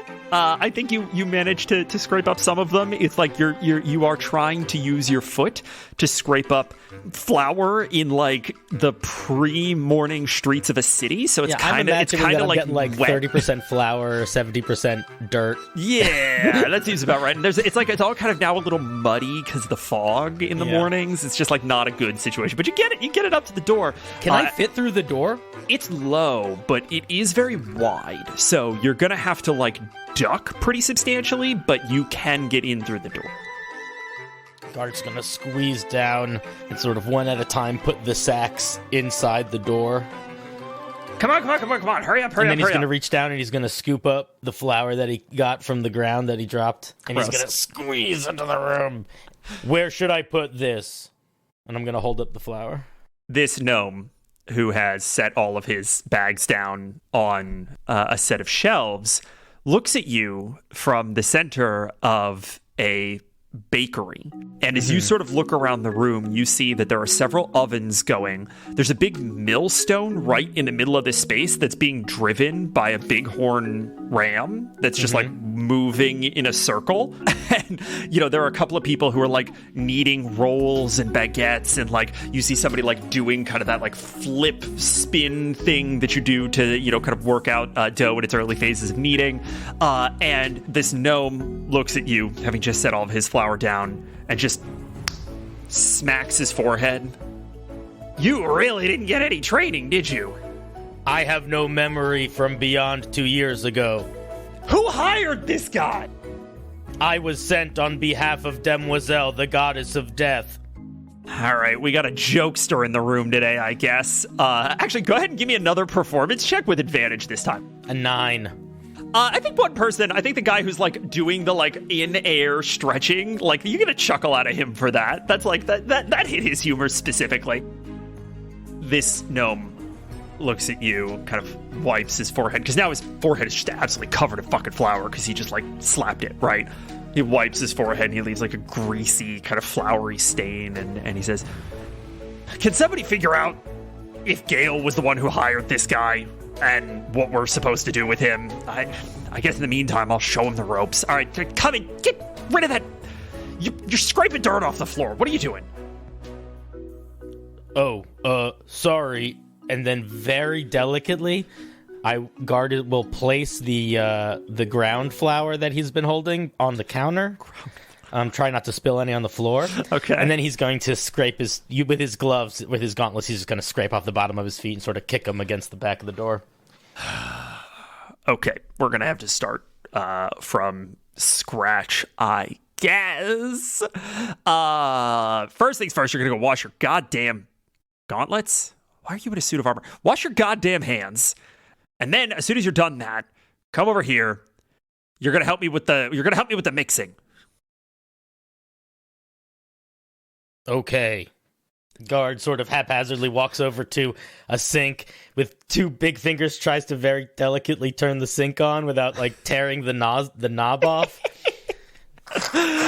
It just sounds like plates slamming into each other when he rubs his hands. You're washing 2 plates by scraping them together. Oh, that's Foley. Oh, woo, that's rough. Shakes him off, walks over to the gnome. I am clean. Great. Fantastic. Amazing.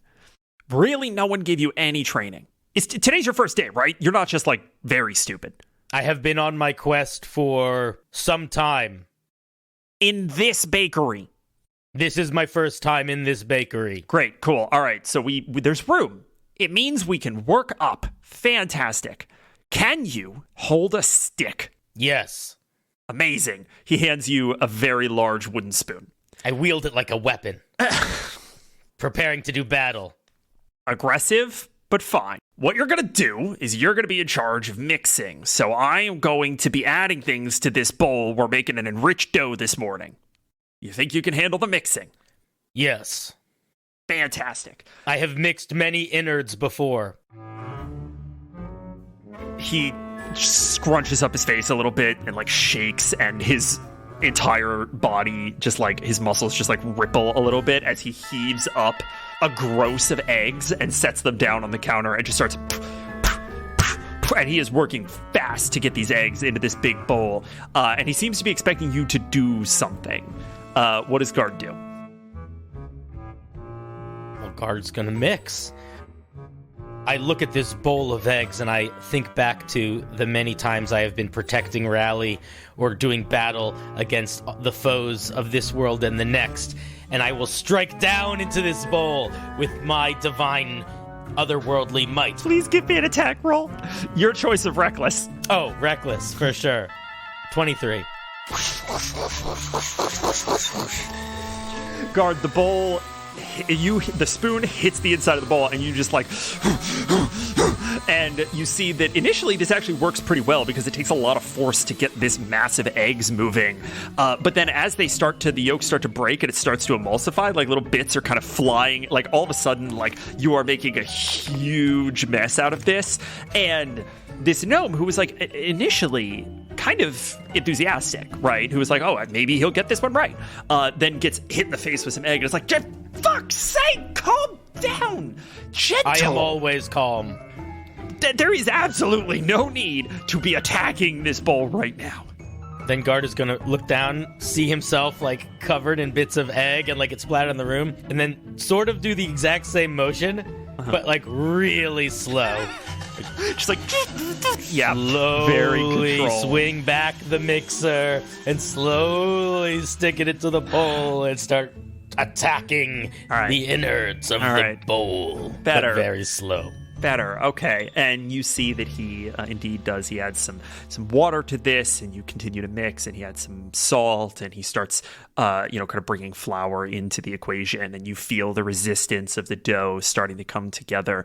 And it is at this point that a middle-aged woman whose, kind of tight curly hair is up in these braids that they start kind of grayish white, and then you see that she's dyed them pink at a certain point, so she's got almost this like bonnet of pink braid that she's created. She's got these very dark eyes, very dark complexion, and just a little bit of a cracked smile, and she walks up and she puts her hand on the gnome's shoulder and she says, well, I see we got somebody new here in the office today. Where'd you find this one, Snickers?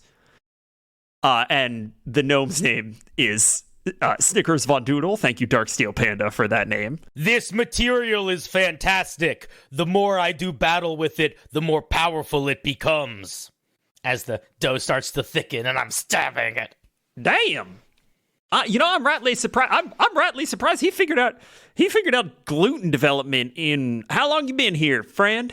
Several minutes. It's faster than you figured it out, Snickers. I say we keep him. Who hired him?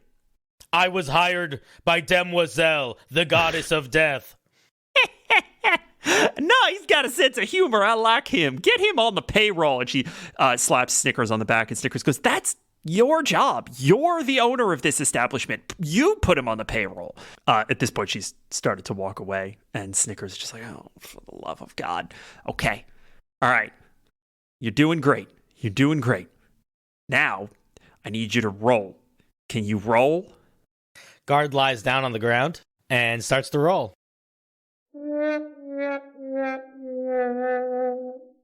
I need everyone on this audio medium to understand that Cinder looked directly into the camera and facepalmed, which is exactly what Snickers does in response to Guard's shenanigans. Get up!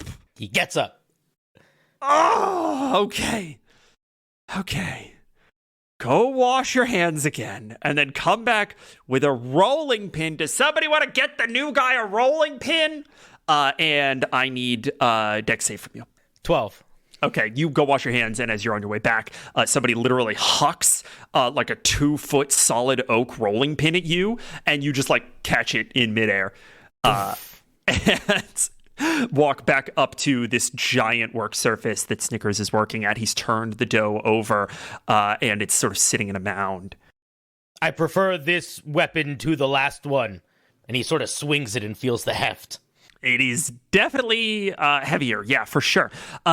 What you're going to do is you want to put gentle, even pressure on the dough ball, and you want to use that to roll it out till it's flat. We want a quarter of an inch thickness. Can I write it down? Will that help? I do not know how to read, but I can guarantee an even thickness of 1/4 inch. Go ahead and roll me. We're gonna go ahead and say this is cooking utensils, which I don't think you're proficient in. So it's gonna be just a flat dex check. I'm not proficient, but I will say that this is what Guard is gonna do. Guard is going to take the lump of dough, sort of slam it on the table in front of him, and then he is going to very mechanically lock his elbows in place and roll his arms down and essentially not move his upper body at all, other than just this like very mechanical back and forth with his arms Give it to me an advantage. To attempt to do this. What is it, a D20? It's just a D20 at advantage, yeah, plus your dex. 21. Okay. DC to get this perfectly correct was a 20. And you out to a perfect square, and Snickers is just scratching his head. All right. Gift horse in a mouth. Not gonna look that gift horse in a mouth. Great. Amazing. We're doing Card great. Immediately looks for the horse. And you see Snickers starts to sprinkle some like cinnamon sugar down onto this dough. And is in the process of making these cinnamon rolls effectively. And he says, I think I got this now. Why don't you go see if anybody needs help over in the ovens? And he points over to the ovens where there are a couple of people pulling out peels of baguettes. With a speed uncomfortable for a creature as large as Guard, he is going to leap to the ovens, pull them open, and yell in, "Does anybody need help?" Nothing is in the oven, but you see the fire flickering off the back wall. I close the oven slowly and look around. I was told there was someone in the oven that needed assistance. You see another guy, kind of tall, lanky build, says, yeah, we need some help getting stuff out of the oven, the upper oven that you see, and he is gesturing to someone else who's like pulling baguettes out with a peel. Just everything that's in there needs to go if you want to get it out of there. I open it. How hot is it in there? Like north of 1,000 degrees Fahrenheit. You get the sense that if your hand is in there for more than like a beat, like a second, you're gonna start warping and cracking. But if you move quick, it might be okay. I mean, Guard is going to look around. It doesn't seem like there's any tools to do this. Guard's going to try to grab everything out of the oven. Go ahead and give me, we're going to make this an athletics check. You're not raging, so it's going to be flat. It's pretty good. That's a 21. Okay. So the DC that I had in my head for this was a 20 to get everything, a 25 to get everything with no damage at all. Mm-hmm. So Guard, you shove both your hands in and scoop all of this bread just like straight out of this oven. I think you get a couple of loaves that are just like not quite done. From my torso, my torso up does a 180, and I put them on the table behind me. You take 4 points of fire damage as you feel the bread like singe in and your fingertips burn from being too close to the back wall with the fire. Snickers walks up. I turn back. What the fuck is wrong with you? Guard stops for a second. I do not know where I come from, and sometimes otherworldly forces have power over me. You see that it looks as though he was genuinely going to take psychic damage from the perceived inanity of that statement. And he just like, never trust the new guy to play it straight. Okay. When you're getting shit out of the oven, you find the right tool. Anytime you need to do any job, you find the right tool. I understand. In my previous experiences, I am used to the one being the tool. But I shall wield your tools, and I shall wield them effectively.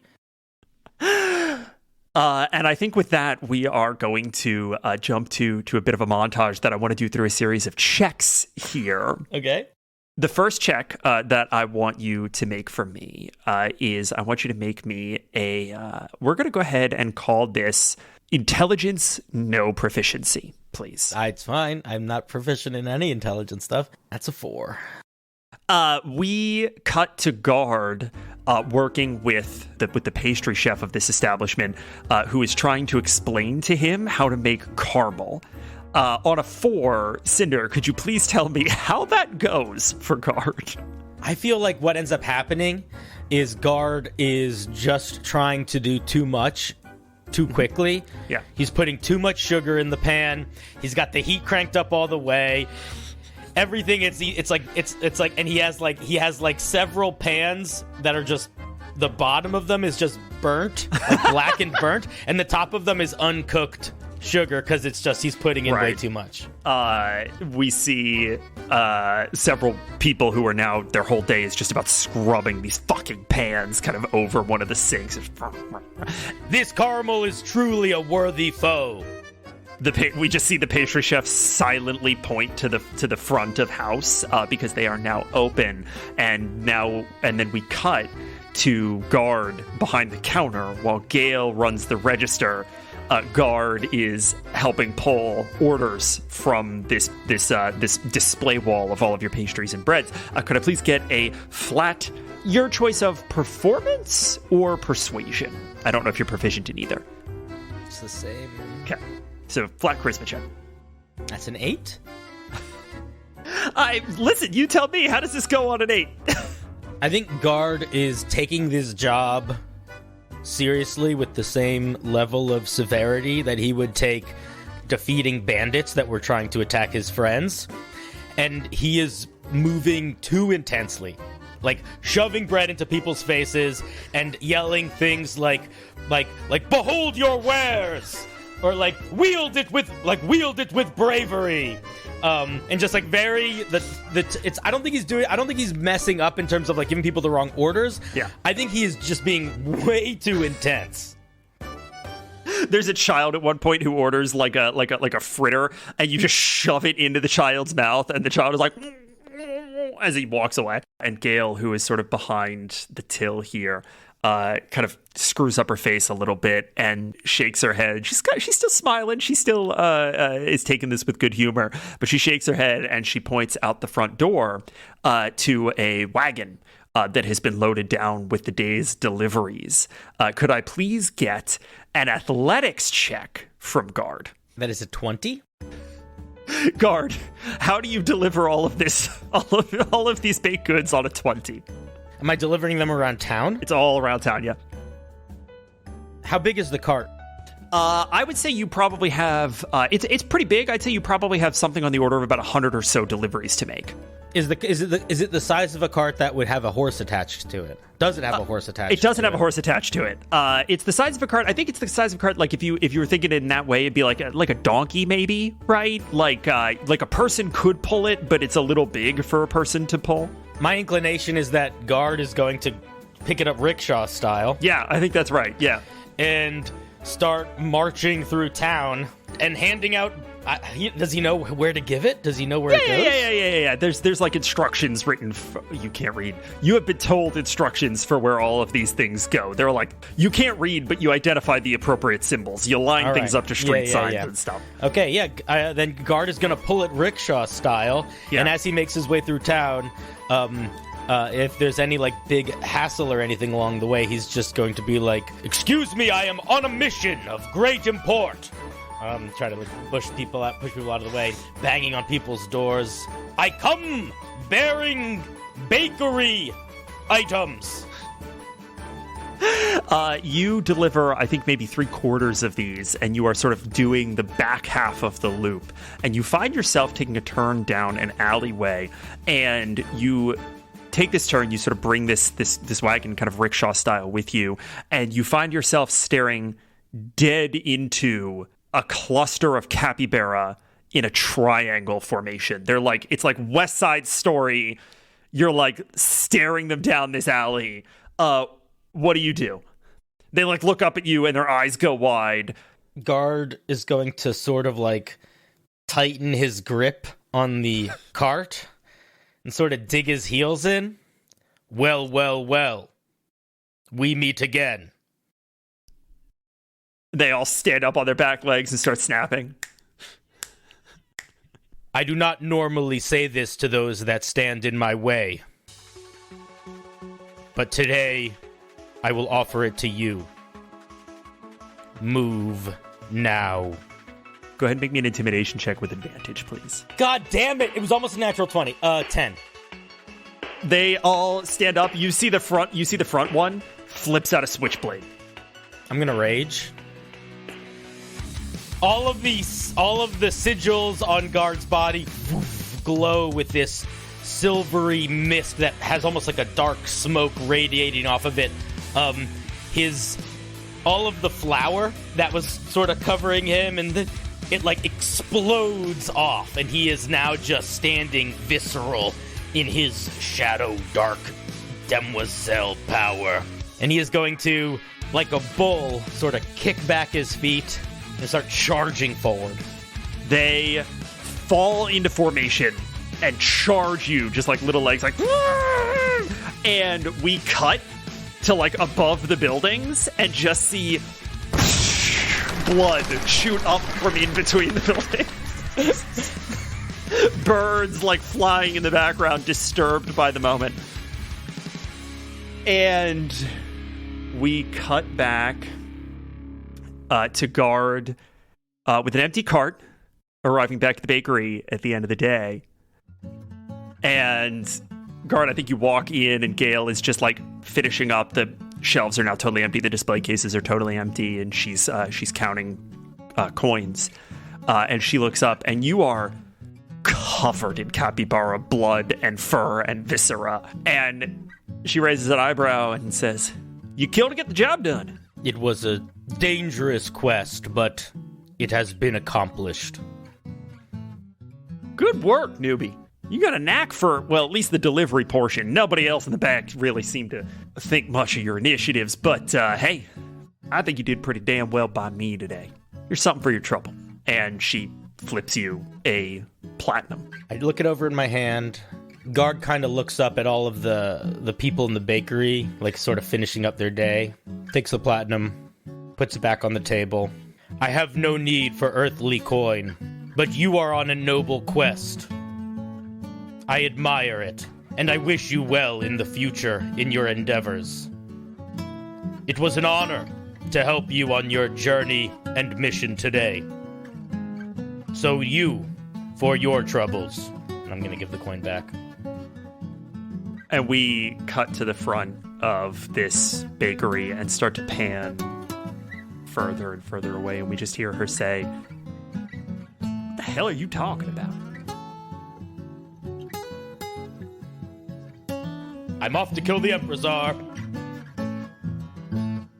We are ending this episode with Mr. Spinx. So, Emily, when you and I talked about what to do with Mr. Spinx and whether or not we wanted to sort of see a moment with Mr. Spinx by himself, there was kind of an obvious thing that we have been kicking down the road for some time, and we're going to get to that. But before that, I think I'm gonna throw you a little bit of a curveball, because I think that Spinx is out with Harissa on the morning that she is going for her walk, that she will eventually find herself at Haldir's. But I think that while she is getting lost in the sort of old gubernatorial part of town, that regal neighborhood that she's unfamiliar with, she gets separated from Spinx. And I would like you to please go ahead and roll a survival check for Spinx. Oh my! Right at the top. He got a 10. Okay. I think that he gets separated from Safra kind of right after that first produce stand. And when she disappears up that stairwell, he turns his back for a second, misses that she disappears, and finds himself alone. I think at first he went, "Oh, Safra? And he'll be, go up on his back legs, have a look if he can see where she is. 6'2" on his back legs now. Right, over the heads of other people, and kind of does a meerkat for a bit and can't seem to find her. And he isn't sure what to do, really, in this moment. I think his curiosity gets the better of him, and he just starts sort of, at first looking for Safra, but then just kind of following what is interesting to him. Yeah. And just sort of walking down some things, heading towards where there may be a bright coloured awning or some bunting or something. And yeah, just seeing the world sort of at his own pace and also at a new point of view. Being higher up is interesting and curious for him. So I think that he does that, and he sort of bops from interesting bit of motion to interesting sounds to interesting color. And eventually I think he starts to see something that maybe he would have missed when he was much smaller, where toward a certain part of town, there are an abundance of Agra flags being flown off of every sort of building top. And I think he starts to pattern recognize after a while that they're leading in a direction. And he starts to follow. And I think he eventually finds himself at the edge of the old Colosseum, which, as we found out when first arriving at Agravar, has been retrofit to be housing for the many refugees displaced by Sligo's rampage and the war. And so there's this like surge of like native Agra pride in this place, because that's what's tying all of these people from very different parts of the world together, right? Like there are people from all over what is essentially this small nation state that have been sort of thrust into this city kind of unceremoniously, and this is where the government is like helping them stay afloat. And the thing that ties them together is this vague national identity. And I think Spinx sees people in a much wider variety of dress here. A lot of farming outfits, a lot of stuff that might be a little bit more familiar to Raleigh and kind of up in the sticks. And I think he sees that next to this Colosseum, which is massive, right? There are probably a couple thousand people living in makeshift structures within this Colosseum.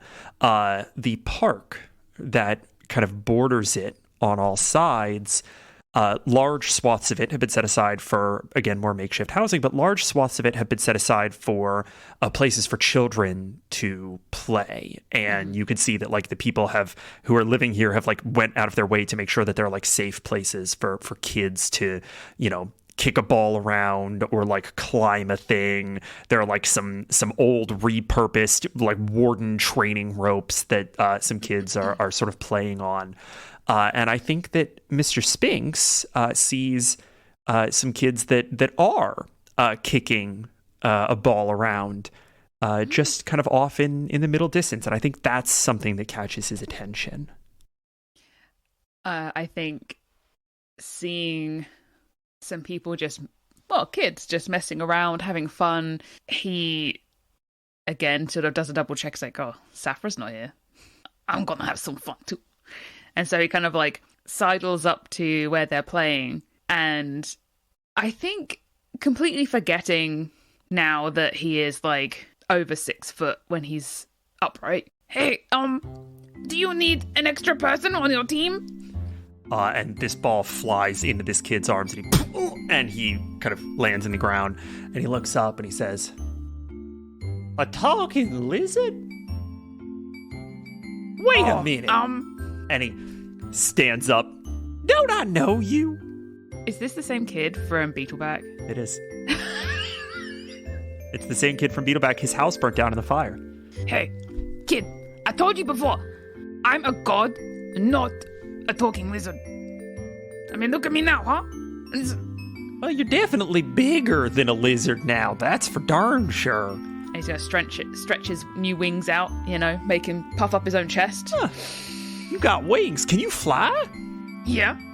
Can't you? Oh, I don't know. I've never tried. Well, it is reserved only for gods and maybe birds. But...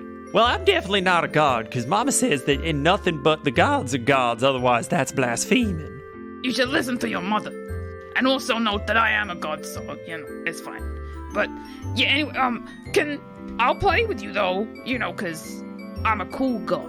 Are you any good? Am I any good? And Spinx is gonna like grab the ball and just sort of like start doing little like, or try to do little like tricks, like keep up things with like soccer ball, You, as Spinx is doing that, go ahead and roll me an athletics check. So that is a 17 in total. That's okay. I think Spinx does like a couple of very basic, like he kicks it and then he like gets it with his wing, which is maybe not allowed, but like he does it anyway. There's no rules against wings. Just juggling it a little bit. You Spinx, you hear from kind of down the pitch, some kids yell out, "Hey, Jimothy! Who's your friend?" I swear to God, this child's name is Jimothy. Thank you, Elderberry, for the name submission. Jimothy? Really? Okay. Yeah? Is there something wrong with my name? No. What's your It's name? Spinx. Huh. I'm just playing with Spinx. He's a talking lizard. I'm a god, actually. Kids run up. A talking lizard? Huh. Yeah, he wants to play kickball with us. I'm pretty good. He did a trick. I mean, just one, but it was a trick. Go ahead and roll me a persuasion check, if you'd be so kind. Okay. 14? You see that the kids seem a little divided, and they all seem to turn to one slightly taller kid who looks you up and down, Spinx, and the kid turns to Jimothy and says, "I mean, all right, he can play, but he's going to be on your team." And Jimothy, like, screws up his face a little bit. All right, I mean, you wanna play with us, Spinx? Yeah. Trust me, we'll win. I'm like really lucky. And actually really good, obviously. You better. Go ahead and also roll me an insight check if you'd be so kind. 15 again. I think Spinx gets the idea that maybe Jimothy's not the most popular kid here. And that they're kind of pushing Spinx off onto Jimothy, so as to not have to claim him. The teams split up, and Spinx has no idea how to play whatever sport they're playing. You see that there's like a little bit of passing the ball back and forth at the far edge of where Spinx has been kind of told to go stand, and one of them rolls the ball toward the other one, and the other one runs up and kicks it as hard as he can. And I need Spinx to please roll me an athletics check at disadvantage. Oh, man. Oh, my God, a 2. The ball goes straight at you. The ball goes straight at you. And I got it. you bring your hands together and catch it. You stop it. And Jimothy goes, "No, you're not supposed to catch it. You got to kick it back." Oh, I knew that. Yeah. It was All the just, kids start laughing at you. He can't kick very well. It was gonna, whatever. Shut up. And he's gonna drop it to the ground and try and kick it. All right, well, just don't, no, just kick it back to him. Don't do it again. Next time if you see it, you got to kick it back at him. The object of the game is to tag him out, but you can't use your hands. Oh, so I've got to kick the ball at his head? Well, I mean, you're not supposed to hit his head, but I don't know. Depends on whether or not you like him, I guess. Do we like him? Somebody steps up to kick. All right, head it is. All right. Now that you know the rules of the game, go ahead and please roll me another athletics check. Flat. A 19. Yeah. What does this look like? I think Spinx is gonna stand up and like whack it straight at the big kid's head. Once again, the ball flies straight to Spinx. And Spinx, it's like coming at you. You rear back and just kick it. Like a fucking missile. And you hear the kid hit the ground. Yeah. I win. He starts to cry. Oh. Uh-oh. What do you mean, uh-oh? You told me to aim for his head. Jimothy starts running in. Towards the kid? Toward the kid, yeah. What are all the other kids doing? They're starting to crowd around him. I think Spinx is gonna slowly walk over, and his kind of like conviction of doing the right thing is slowly waning as he's walking closer to the kid that's on the ground. What can he see as he gets closer? You see that the kid is like kind of coming to, and he's got a pretty big bruise on the side of his head. His knees are kind of skinned up from the fall. And the bigger kid who initially kind of gave you the nod to play, turns to you and says, "Why don't you get out? Just go. Just go. What are you even doing? You're twice our size." But I was told to. I thought that was the game, right? And the kids murmur some stuff about, not even knowing the game, not knowing how to play kickball. And you look to Jimothy, and Jimothy kind of shrugs. Maybe it's not fair to play gods versus kids, Oh. Yeah, maybe.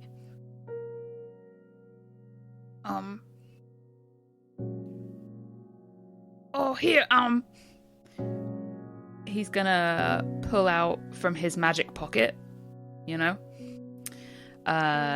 gonna pull out, like, some really long socks. And he's gonna tentatively, like, tie them around, like, one of the braised knees, like a bandage. You get slapped away pretty quickly, but one of the kids sort of takes over, and like one kid slaps you away, another one sees what you were trying to do and kind of takes over the tying. I'm sorry. I've only just got this big, and I didn't really know. I didn't know. I don't know my own strength, I guess. I'll go. I'm sorry. Spinx is going to back away, and he's just going to turn and fly for the first time away very quickly to somewhere high up and away from people.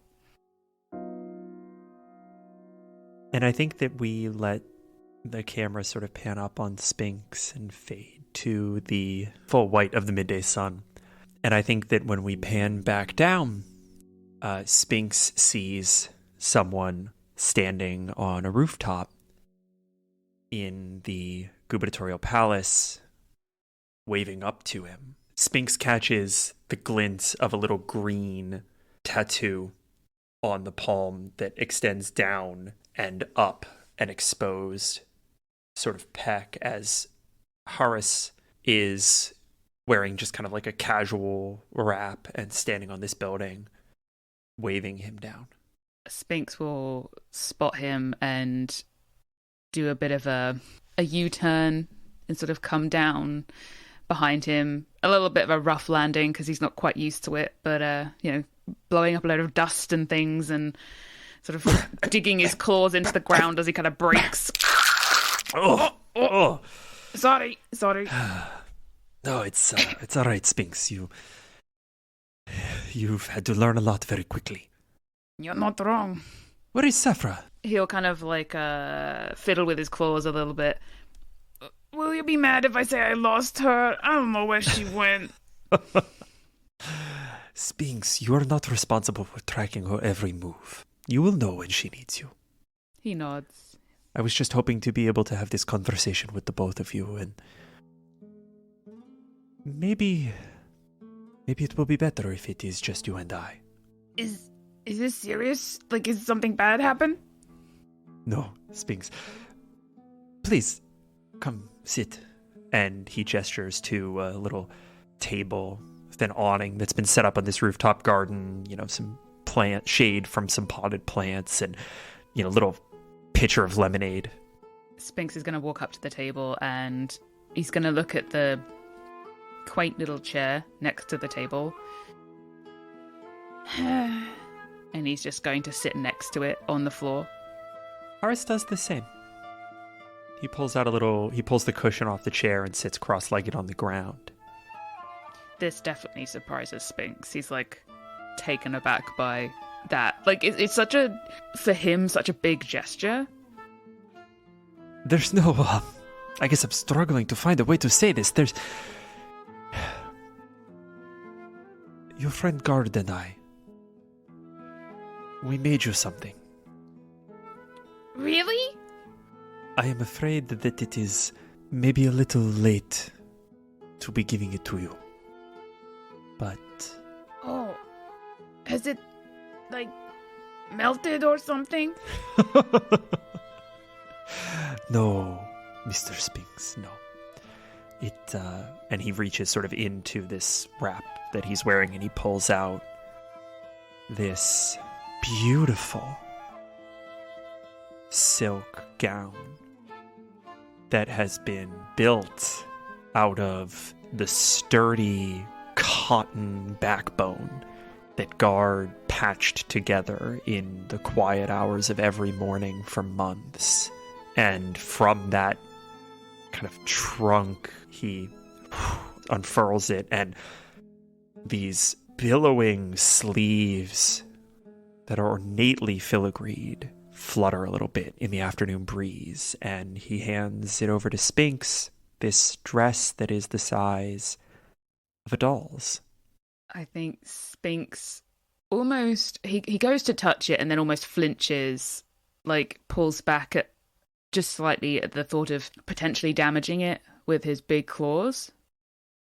It's really pretty. Thank you. I wish I could wear it. As do I, Mr. Spinx. And thank you for your kind words. It has been a long time since I've had the privilege of being able to make a dress for you. I was worried I had grown rusty. What do you mean? He swallows hard. When Safra was a girl, she had a doll that bore your likeness. It is where your name comes from, Mr. Spinx. Was the name of the doll when she was very small. Oh yeah, that was basically me, kind of. So I'm told. She used to take the dresses off of her other dolls and give them to you. She was convinced, rightly so, as I now see, that you were fond of the pretty dresses. They suit me, so. They do indeed, and they always have. But in that way, when a child loves a thing a little too ferociously, the dresses never lasted very long. We would find them in pieces lying on the floors of our home. We would find them worn through and threadbare in the wash basins. They'd get cut on trees when she would climb. The first time it happened, she came to me, trying so hard not to cry because she was worried that her mother and I would think less of her for her tears. That I promised to never let you go without a dress again. Maybe I'm getting too old for dresses now anyway. They'd get caught on probably worse things than branches now. Mr. Spinx, if you had asked me when Safra was a girl, would there come a time when her spiritual companion should stop wearing a doll's dresses, I would have said, of course there will come a time. Your job is to protect her.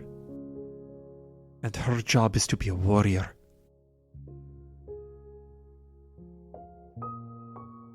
But in my time here in the city, I have had the pleasure of getting to know Catherine quite well. And if there's one thing that she's taught me, it is that you can fight in ball gowns.